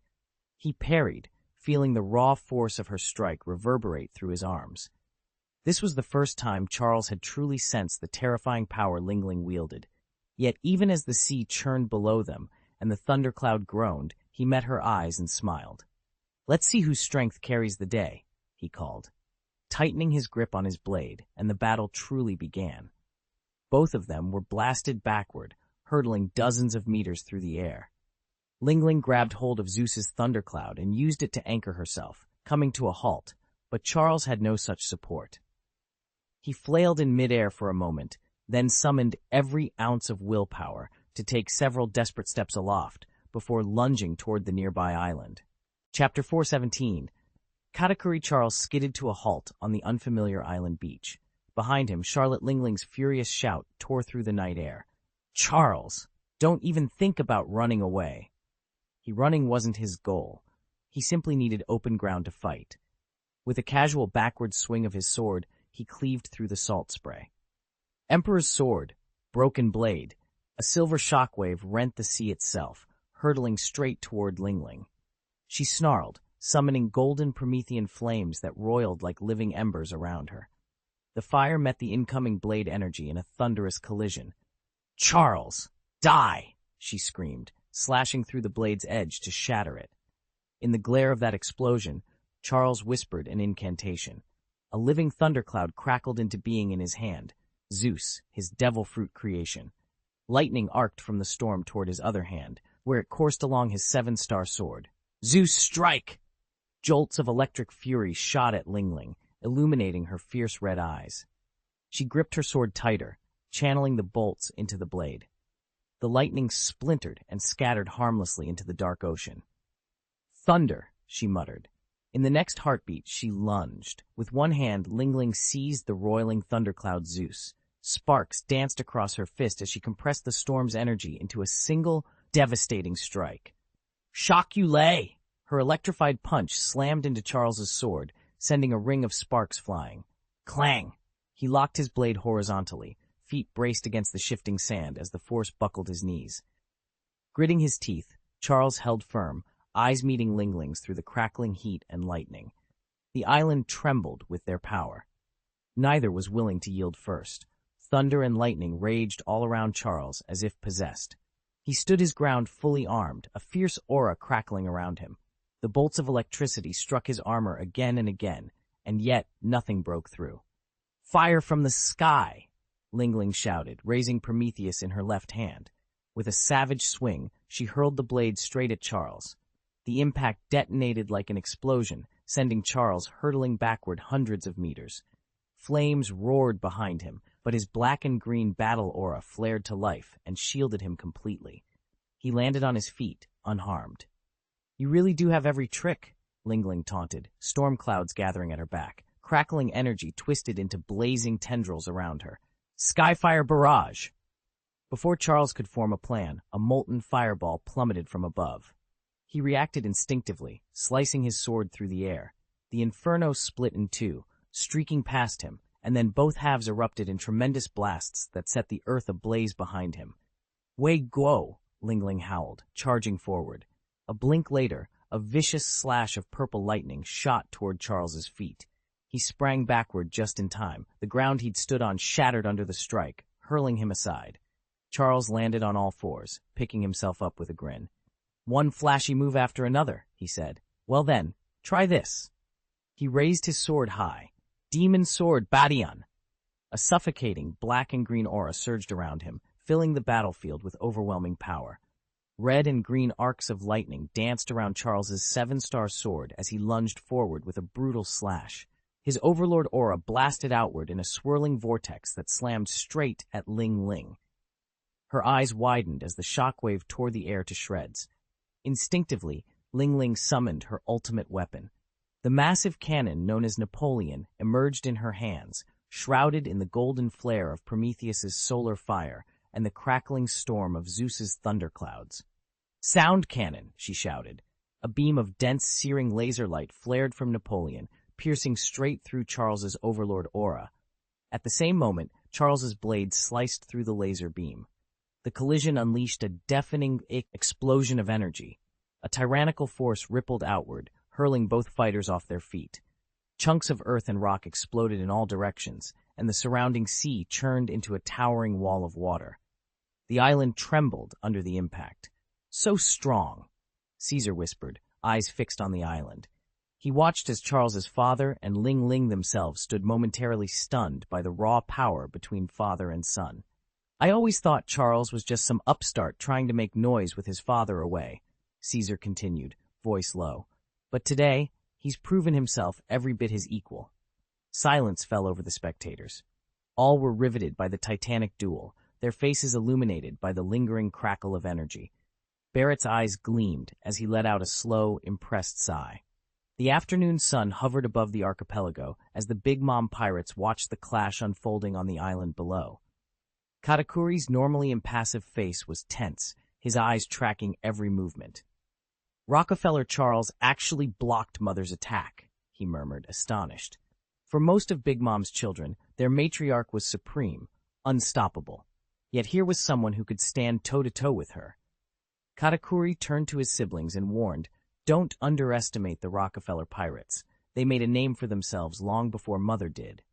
At that moment, Charles Perospero, stationed on the deck of the flagship, noticed smoke on the horizon. He peered through his spyglass and stiffened. Their rival's fleet, over 40 ships strong, was bearing down on them. "All hands, battle stations," he bellowed. "The Rockefeller pirates are coming in fast." Katakuri sprang into action. "Load all cannons, clear a path." His command echoed across the decks. With a deafening roar, the Big Mom armada unleashed a massive broadside. But the Rockefeller pirates were already firing back. Thousands of cannons barked in unison, sending volleys of iron tearing through the sky. Cannonballs darkened the heavens, hurtling toward the Big Mom fleet like a rolling storm. As smoke and gunpowder filled the air, the two pirate armadas collided under the blazing sun, and neither side showed any sign of backing down. "Guardian of the rice cakes," Katakuri bellowed, sweeping his arm across the deck. Dozens of massive mochi shields, hardened and laced with armament haki, erupted at his feet. Across the water, the Rockefeller pirates' cannons unleashed a volley, bang, bang, bang, each shot detonating against the mochi with dull thuds. Not one shell broke through Katakuri's defense.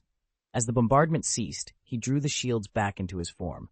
The Rockefeller flagship surged forward. Katakuri's voice thundered, "Finish them!" From their flank, Esdeath flicked her wrist and withdrew her sword in a single fluid motion. With a graceful leap, she landed on the sea's surface and commanded, "Freeze!" A wave of frigid air swept out across the water. In an instant, the churning sea turned to solid ice, cracking and spreading in all directions. Perospero, watching his ship grind to a halt, shouted, "No, she's encasing us." "Keep your distance," came a warning from the deck. Katakuri's eyes gleamed as he sensed his moment. Now, he unleashed a concentrated blast of sword energy directly at the immobilized Big Mom pirate's main battleship. On deck, Charles, lieutenant of the Sugar and Spice Unit, caught sight of the attack. "We're... Take cover," Homies' voice cut through the chaos. Katakuri soared upward. "Mochi! Magic Mochi!" His left arm transformed into a towering, armament haki-reinforced rice cake. With explosive force, it rocketed toward Esdeath's descending blade. Steel met hardened mochi with a resonant clang. For 3 suspended seconds, neither force gave way as sword energy and rice cake held in deadlock. Charles Katakuri's blade light faded into the frigid air as he touched down on the ice platform. He was every bit the prodigy of the Charlotte family, trident in hand, posture unshaken, eyes fixed on his opponent. Across from him stood Rockefeller Esdeath, the fearsome ice queen of the Rockefeller clan, her sword crackling with cold. "Charles Katakuri," Esdeath declared, voice low and confident. "I am Rockefeller Esdeath, eldest daughter of my house, and your doom." Without warning, both fighters erupted with their deadly auras. Charles's haki glowed red and black. Esdeath shimmered a piercing ice blue. Their wills collided in midair like clashing titans. Esdeath moved first. With a single fluid arc of her sword, she summoned a razor-sharp wave of ice that hissed across the ground toward Charles. He didn't flinch. Instead, he condensed his mochi arm into a sticky glob, wrapping it around his trident to deflect the icy slash. The The blade shattered harmlessly against the hardened mochi. Seizing the moment, Charles surged forward, extending his arm into a massive mochi fist. Esdeath met him head-on, crossing her sword before her chest to brace against the onrush. Crack! The impact sent her skidding backward over 10 meters, snow spraying in her wake. She landed on one knee, her breath steaming in the cold air. From the deck of the Poseidon, every eye was glued to the frozen battleground. Shouts and gasps echoed across the waves. Among the onlookers, Barrett, arm bristling with Haki, staggered to his feet. With a roar, he clenched his fist, coating it in throbbing, armament-colored energy, and lunged toward Charles. Katakuri's eyes narrowed. He could feel the raw power hurtling at him. The next moment would decide everything. Without warning, the towering mochi barrier shot skyward. Barrett's fist plowed straight through the sticky mass as if it were nothing more than paper, colliding with Katakuri in a thunderous explosion.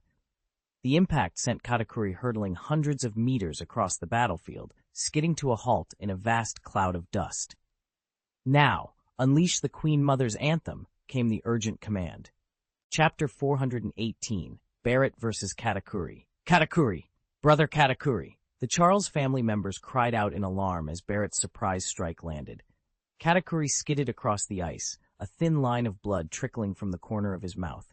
Damn you! Who let you interfere? He snarled, pushing himself up.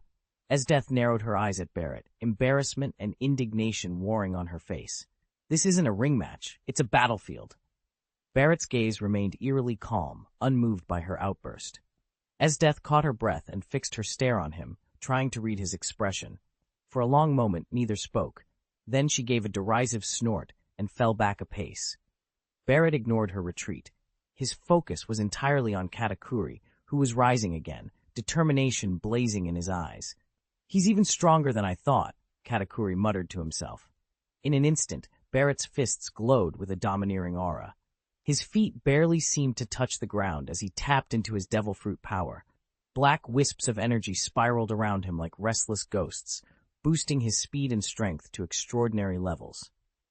Before Katakuri could fully brace himself, Barrett was upon him.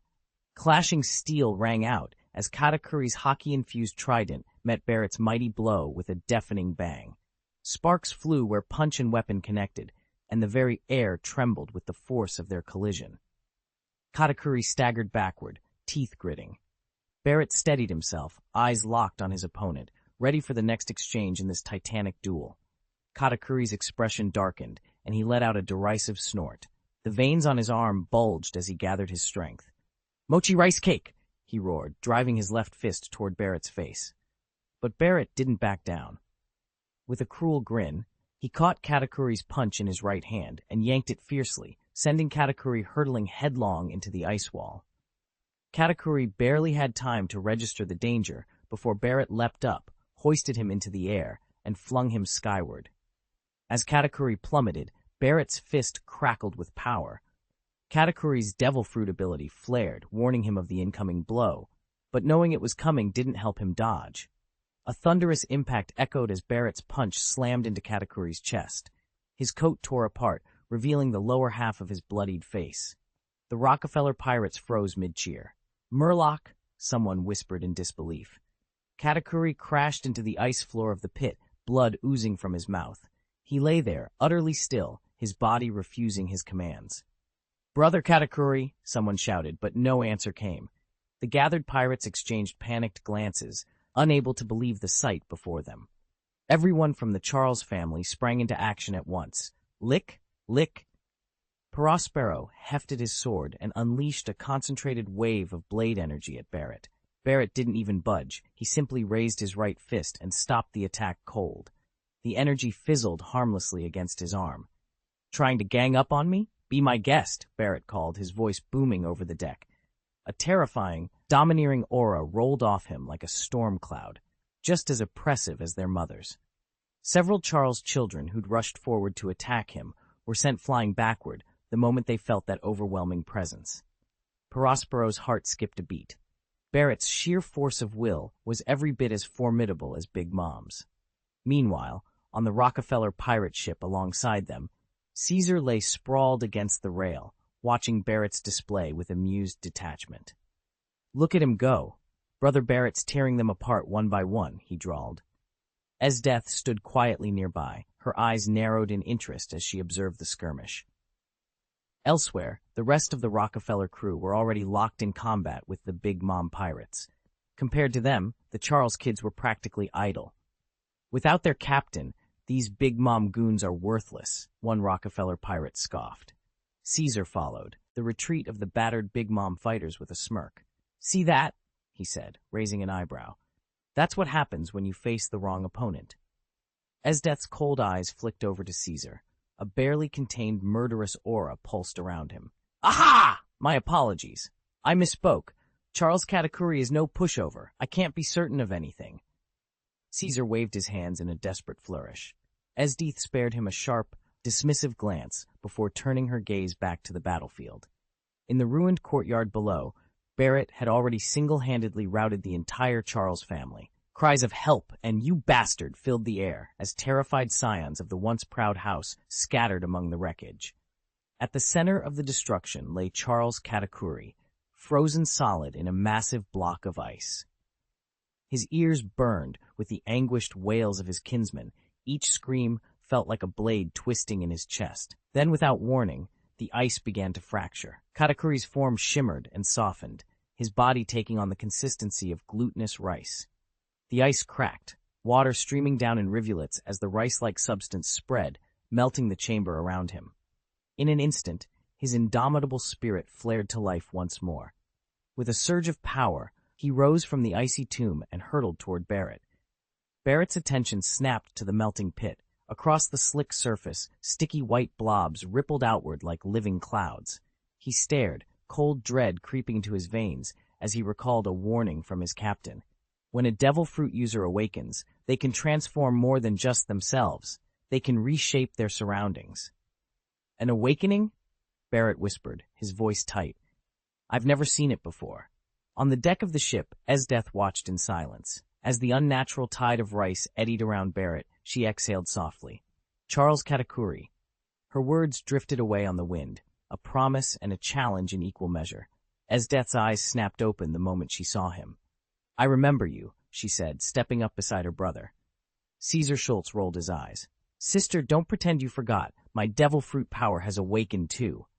Esdeath's glare was icier than ever. Caesar, unnerved, glanced toward the battlefield. A tide of sticky, translucent spheres was slithering across the ground, inching ever closer to Douglas Barrett's position. Suddenly, the gelatinous sea pulsed and parted. From its center emerged Charles Katakuri, the long trident clutched in his hand. His eyes glowed an ominous red.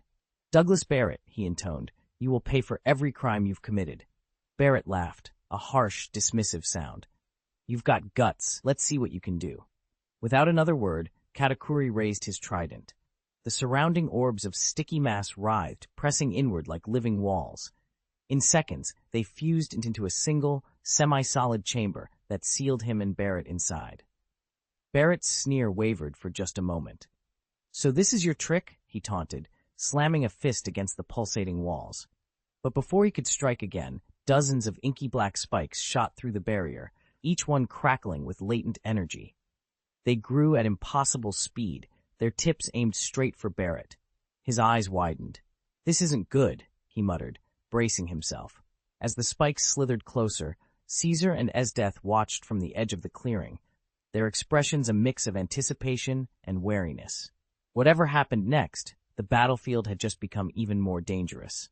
Charles's entire body shimmered with armament Haki as he lunged at Katakuri. With a fierce cry, he smashed through the suddenly materialized sticky orb. Welcome to my world, he bellowed. Katakuri lifted his blood-smeared head and fixed Charles with a cold stare. Glutinous rolling spheres, he thundered. In an instant, wave upon wave of tacky globes streamed toward Charles from every angle. One of the spheres latched onto Charles's ankle, freezing him in place. He heaved against its grip, but the goo had already hardened into an impenetrable shell. Gritting his teeth, Charles staggered. Using such a petty trick, he spat, and the overconfident orb cracked under his weight, yet the damage was done. Charles collapsed to his knees, momentarily winded. You underestimate me, he growled, rising to his feet. Around him, dozens of glutinous balls converged, closing off every escape route. A fierce aura burst from Charles, crackling purple like storm clouds. His eyes blazed. "Devil form," he roared, unleashing the full power of his Haki. With a single earth-shattering punch, he struck the nearest sticky spheres. The blast shattered them into fragments, sending shockwaves through the air and scattering the glutinous tide. Charles stood unbowed, his aura still crackling, ready for whatever Katakuri would send next. Chapter 419, Garp's Impulse Boom. Katakuri flew backward under the impact of Barrett's strike. Barrett's voice rang out. "Awakened devil fruit or not, you can't match me. Go back and train for a few more years." He didn't hesitate. Charging up a second blast, Barrett unleashed it across the island. The shockwave tore through Katakuri's sticky sphere barrier in an instant. Katakuri coughed wildly, staggering some 30 meters before coming to a halt. A spray of blood shot from his mouth. He was thoroughly beaten, no match for Barrett's power. From a nearby vantage point, Garp clenched his jaw. This isn't good. The Big Mom pirates are clearly on the back foot. Garp had been sent ahead to scout for openings, and the current battle gave him little hope. "The Rockefeller pirates' leaders are incredibly strong," he muttered. "Big Mom's children just can't keep up." At Garp's side, Kuzan, his chest wrapped in thick bandages, nodded, eyes locked on the fray below. "The fight between Charles Rockefeller and Charlotte Lingling has reached a stalemate," he observed quietly. "Lingling simply can't sustain this much longer. The Big Mom pirates are running out of support." "The Big Mom pirates are finished," Kuzan declared, watching the clash unfold on the plain below.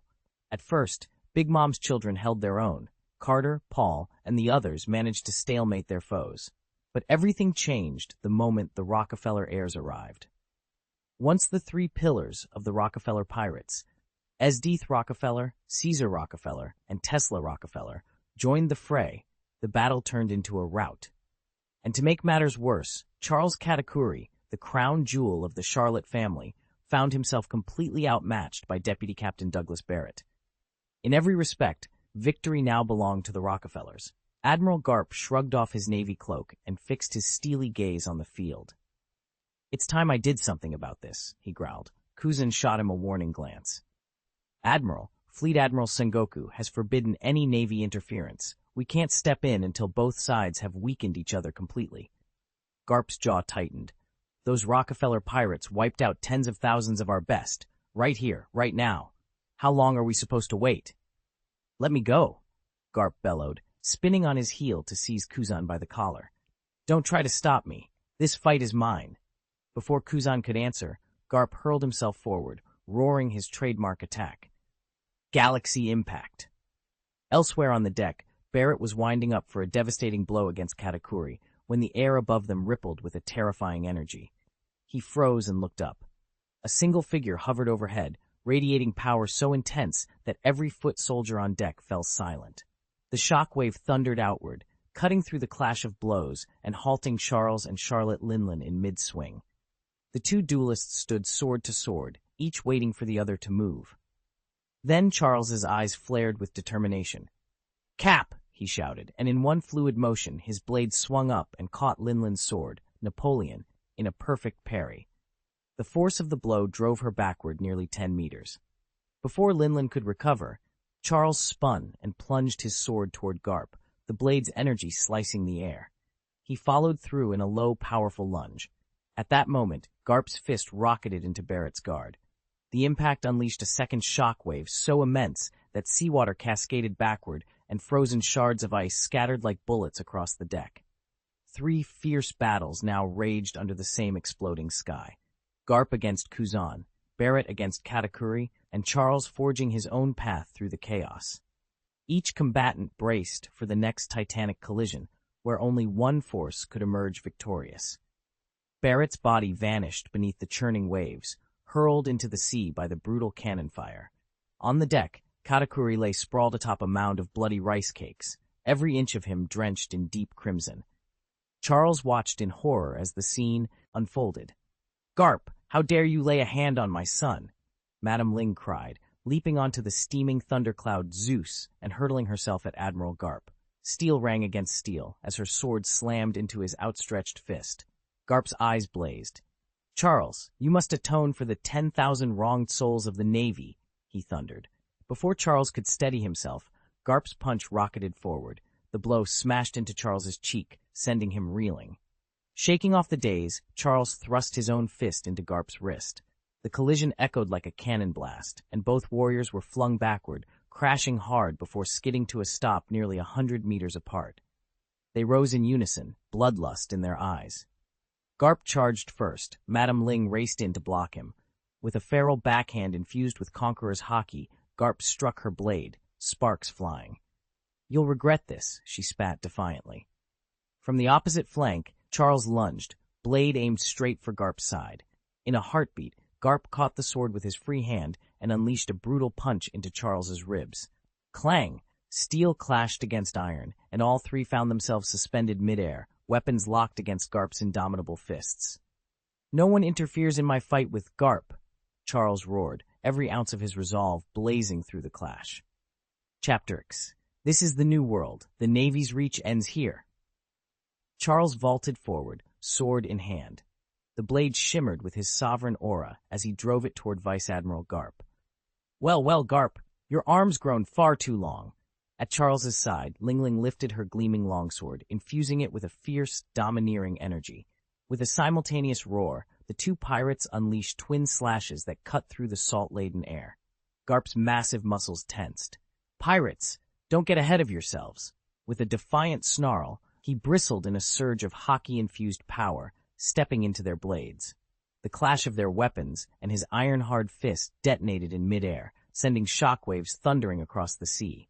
Water billowed up in geysers, and the ocean's surface heaved like a storm-tossed sheet. "Someone, wake Brother Barrett now," came a frantic cry from the Rockefeller pirate's deck. Amid the chaos, Caesar leaped into action. His body convulsed and contorted until scales burst forth, teeth lengthened, and within moments he had become a colossal dragon. With a deafening roar, he crashed through the foam and dove into the briny depths toward Barrett's last-seen coordinates. Underwater, Caesar's keen dragon eyes darted through the murky swell. There, Barrett's limp form drifted just beyond reach. Without hesitation, Caesar snapped a massive clawed paw around Barrett's torso and propelled himself upward in a blaze of liquid spray. In one tremendous burst, he broke the surface, water cascading off his sinuous, emerald scales. Clutching the unconscious Barrett, he soared back to the deck. Pirates scrambled to their feet, bracing themselves as Caesar gently lowered Barrett onto the planks. Hands hovered over Barrett's chest, ready to administer first aid and rouse him from his stupor. Around them, the sea calmed only marginally, still trembling from the explosive clash between Charles, Ling Ling, and the indomitable Garp. Above the tumult, the two swordsmen squared their shoulders for the next exchange, undaunted, resolute, and determined to show the Navy that in the new world, no one's reach is limitless. "Brother Barrett?" Caesar's voice cracked as he skidded across the blood-stained deck and dropped to his knees beside the fallen vice-captain. "Medic! Medic!" Dr. Niken sprang forward, his medical satchel swinging at his side.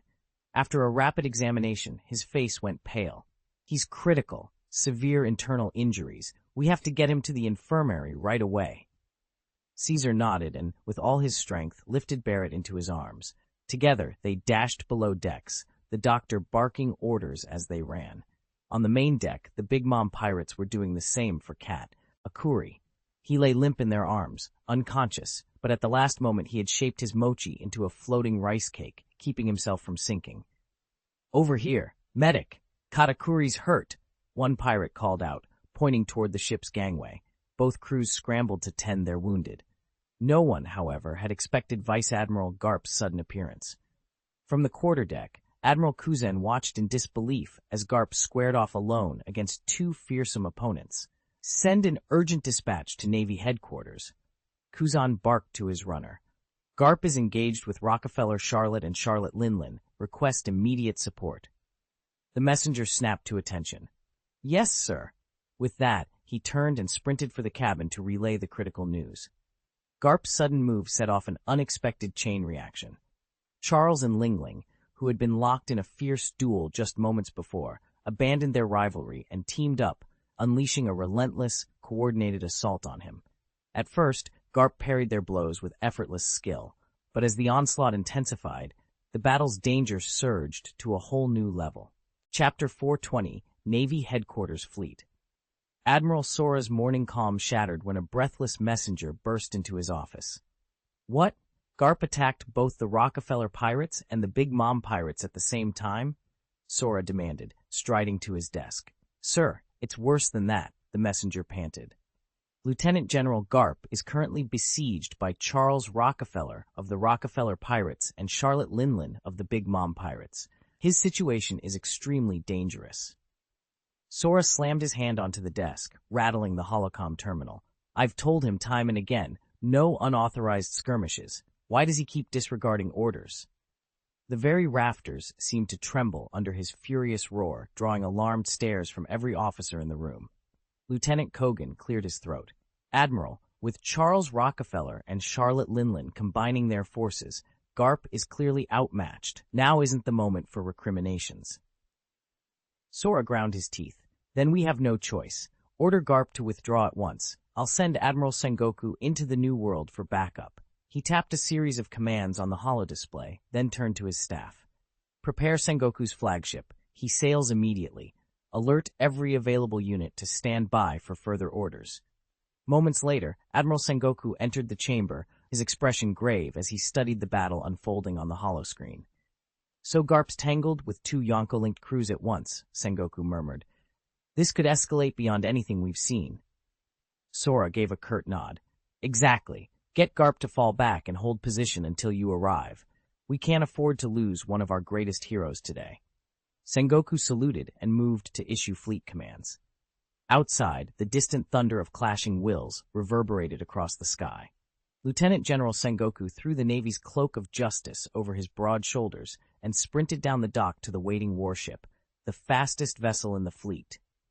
Unfurl the sails, full speed to the New World, he barked. Nearby, Admiral Kuzan gripped a megaphone, his voice booming across the quay. Lieutenant General Garp, by direct order of the Fleet Admiral, you are to return to Navy headquarters immediately. But Garp didn't hear him. He was locked in fierce combat with the Rockefeller twins, Charles and his twin sister, Lingling. Their blades flashed under the dock's lanterns, each strike rattling the wooden planks. Charles vaulted forward, sweeping his sword in a vicious arc. That's enough running, Garp, he snarled.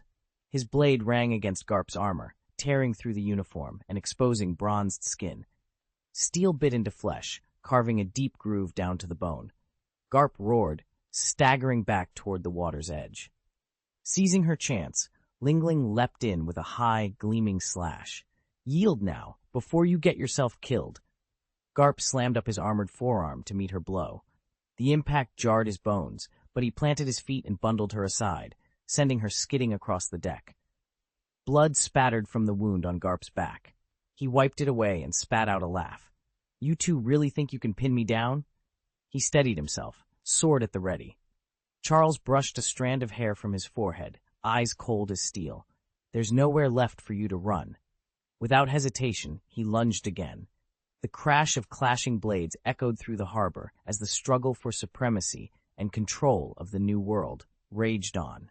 Charles braced himself as Garp barreled forward like a freight train, every muscle coiled for the kill.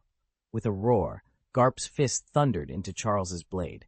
The impact shattered the sword's aura into sparks, and Charles skidded backward, rolling across the cracked stone floor before slamming into a wall. Lingling watched from the sidelines, heart pounding. She felt invisible beneath the two giants' ferocious duel. Dust settled around them as Garp pivoted, his single goal unchanged, Charles. Ma! Charles gritted through bloodied teeth, pushing himself upright. This ends now, Gar. Pah! Lingling sprang into action. Knife in hand, she darted in, slashing at Garp's ribs.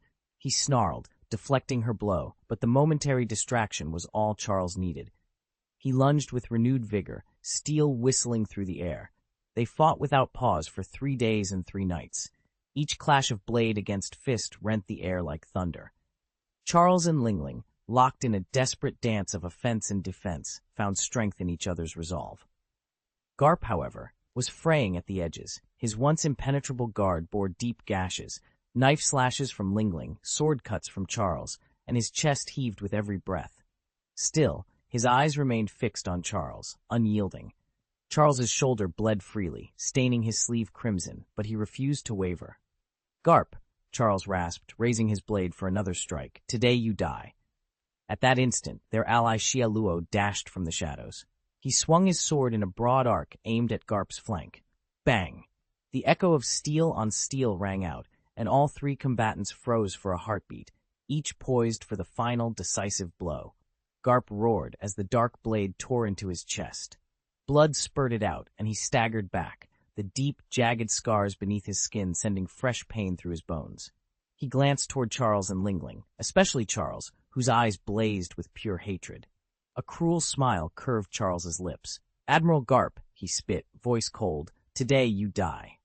He lifted his demon sword, Badian, high above his head, gathering every ounce of strength. The blade thrummed with a domineering, shadowy force as he brought it down in a lethal arc. Garp jammed his forearms together just in time. The impact unleashed a titanic shockwave, blasting Charles backward and hurling the Admiral into the sea with a thunderous crash. For a heartbeat, Charles's expression froze. Then, without hesitation, he lunged forward and plunged into the water. Waves churned around him as he raced after Garp, who was already fighting to swim away. "Admiral, you won't get away," Charles snarled, cutting through the surf. With a powerful swing of Badian, he split the water in two. The blade caught Garp across the shoulder, drawing fresh blood, but Garp's iron will drove him onward. Charles surged forward again, fury burning in his chest. He would not rest until Garp was defeated.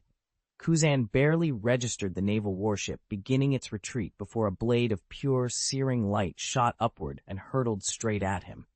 His heart stopped for a moment. Frostish tendrils of chill rippled across his skin as he summoned walls of ice to shield the fleeing ship. Bang! Bang! Bang! One barrier after another shattered under the sword's relentless force. The blade's energy finally spent itself, and Kuzan seized his chance to vanish into the mist, watching the Navy fall back. Meanwhile, Charles, with no outlet for his anger, turned his full attention to Charlotte Lingling. She met his gaze without flinching. The two of them hovered in midair, locked in a stiff, wordless standoff, before Charles wheeled on his flagship, the Poseidon. "Retreat!" he roared. Everything about this clash felt unfinished and infuriating.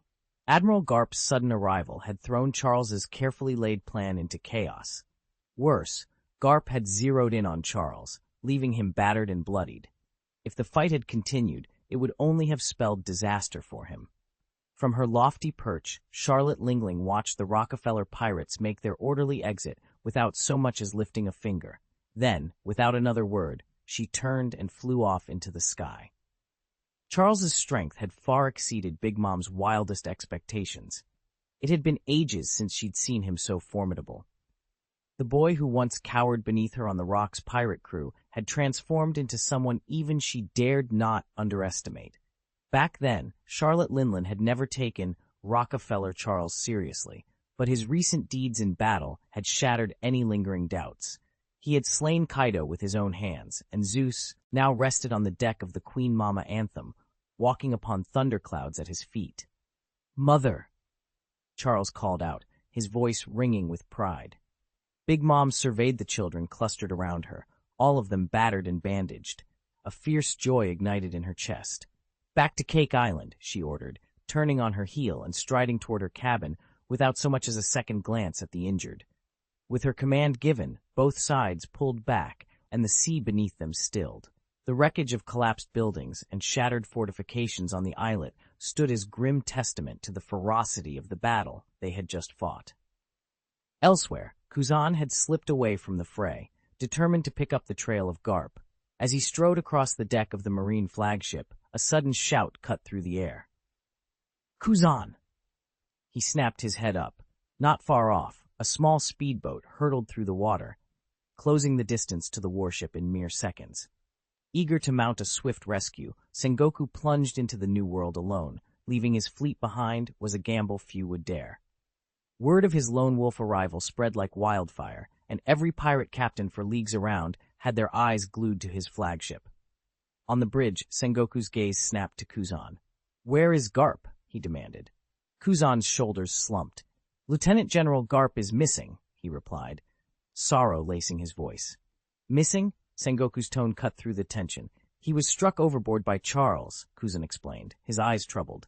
Since then, we've had no sign of him. Parading,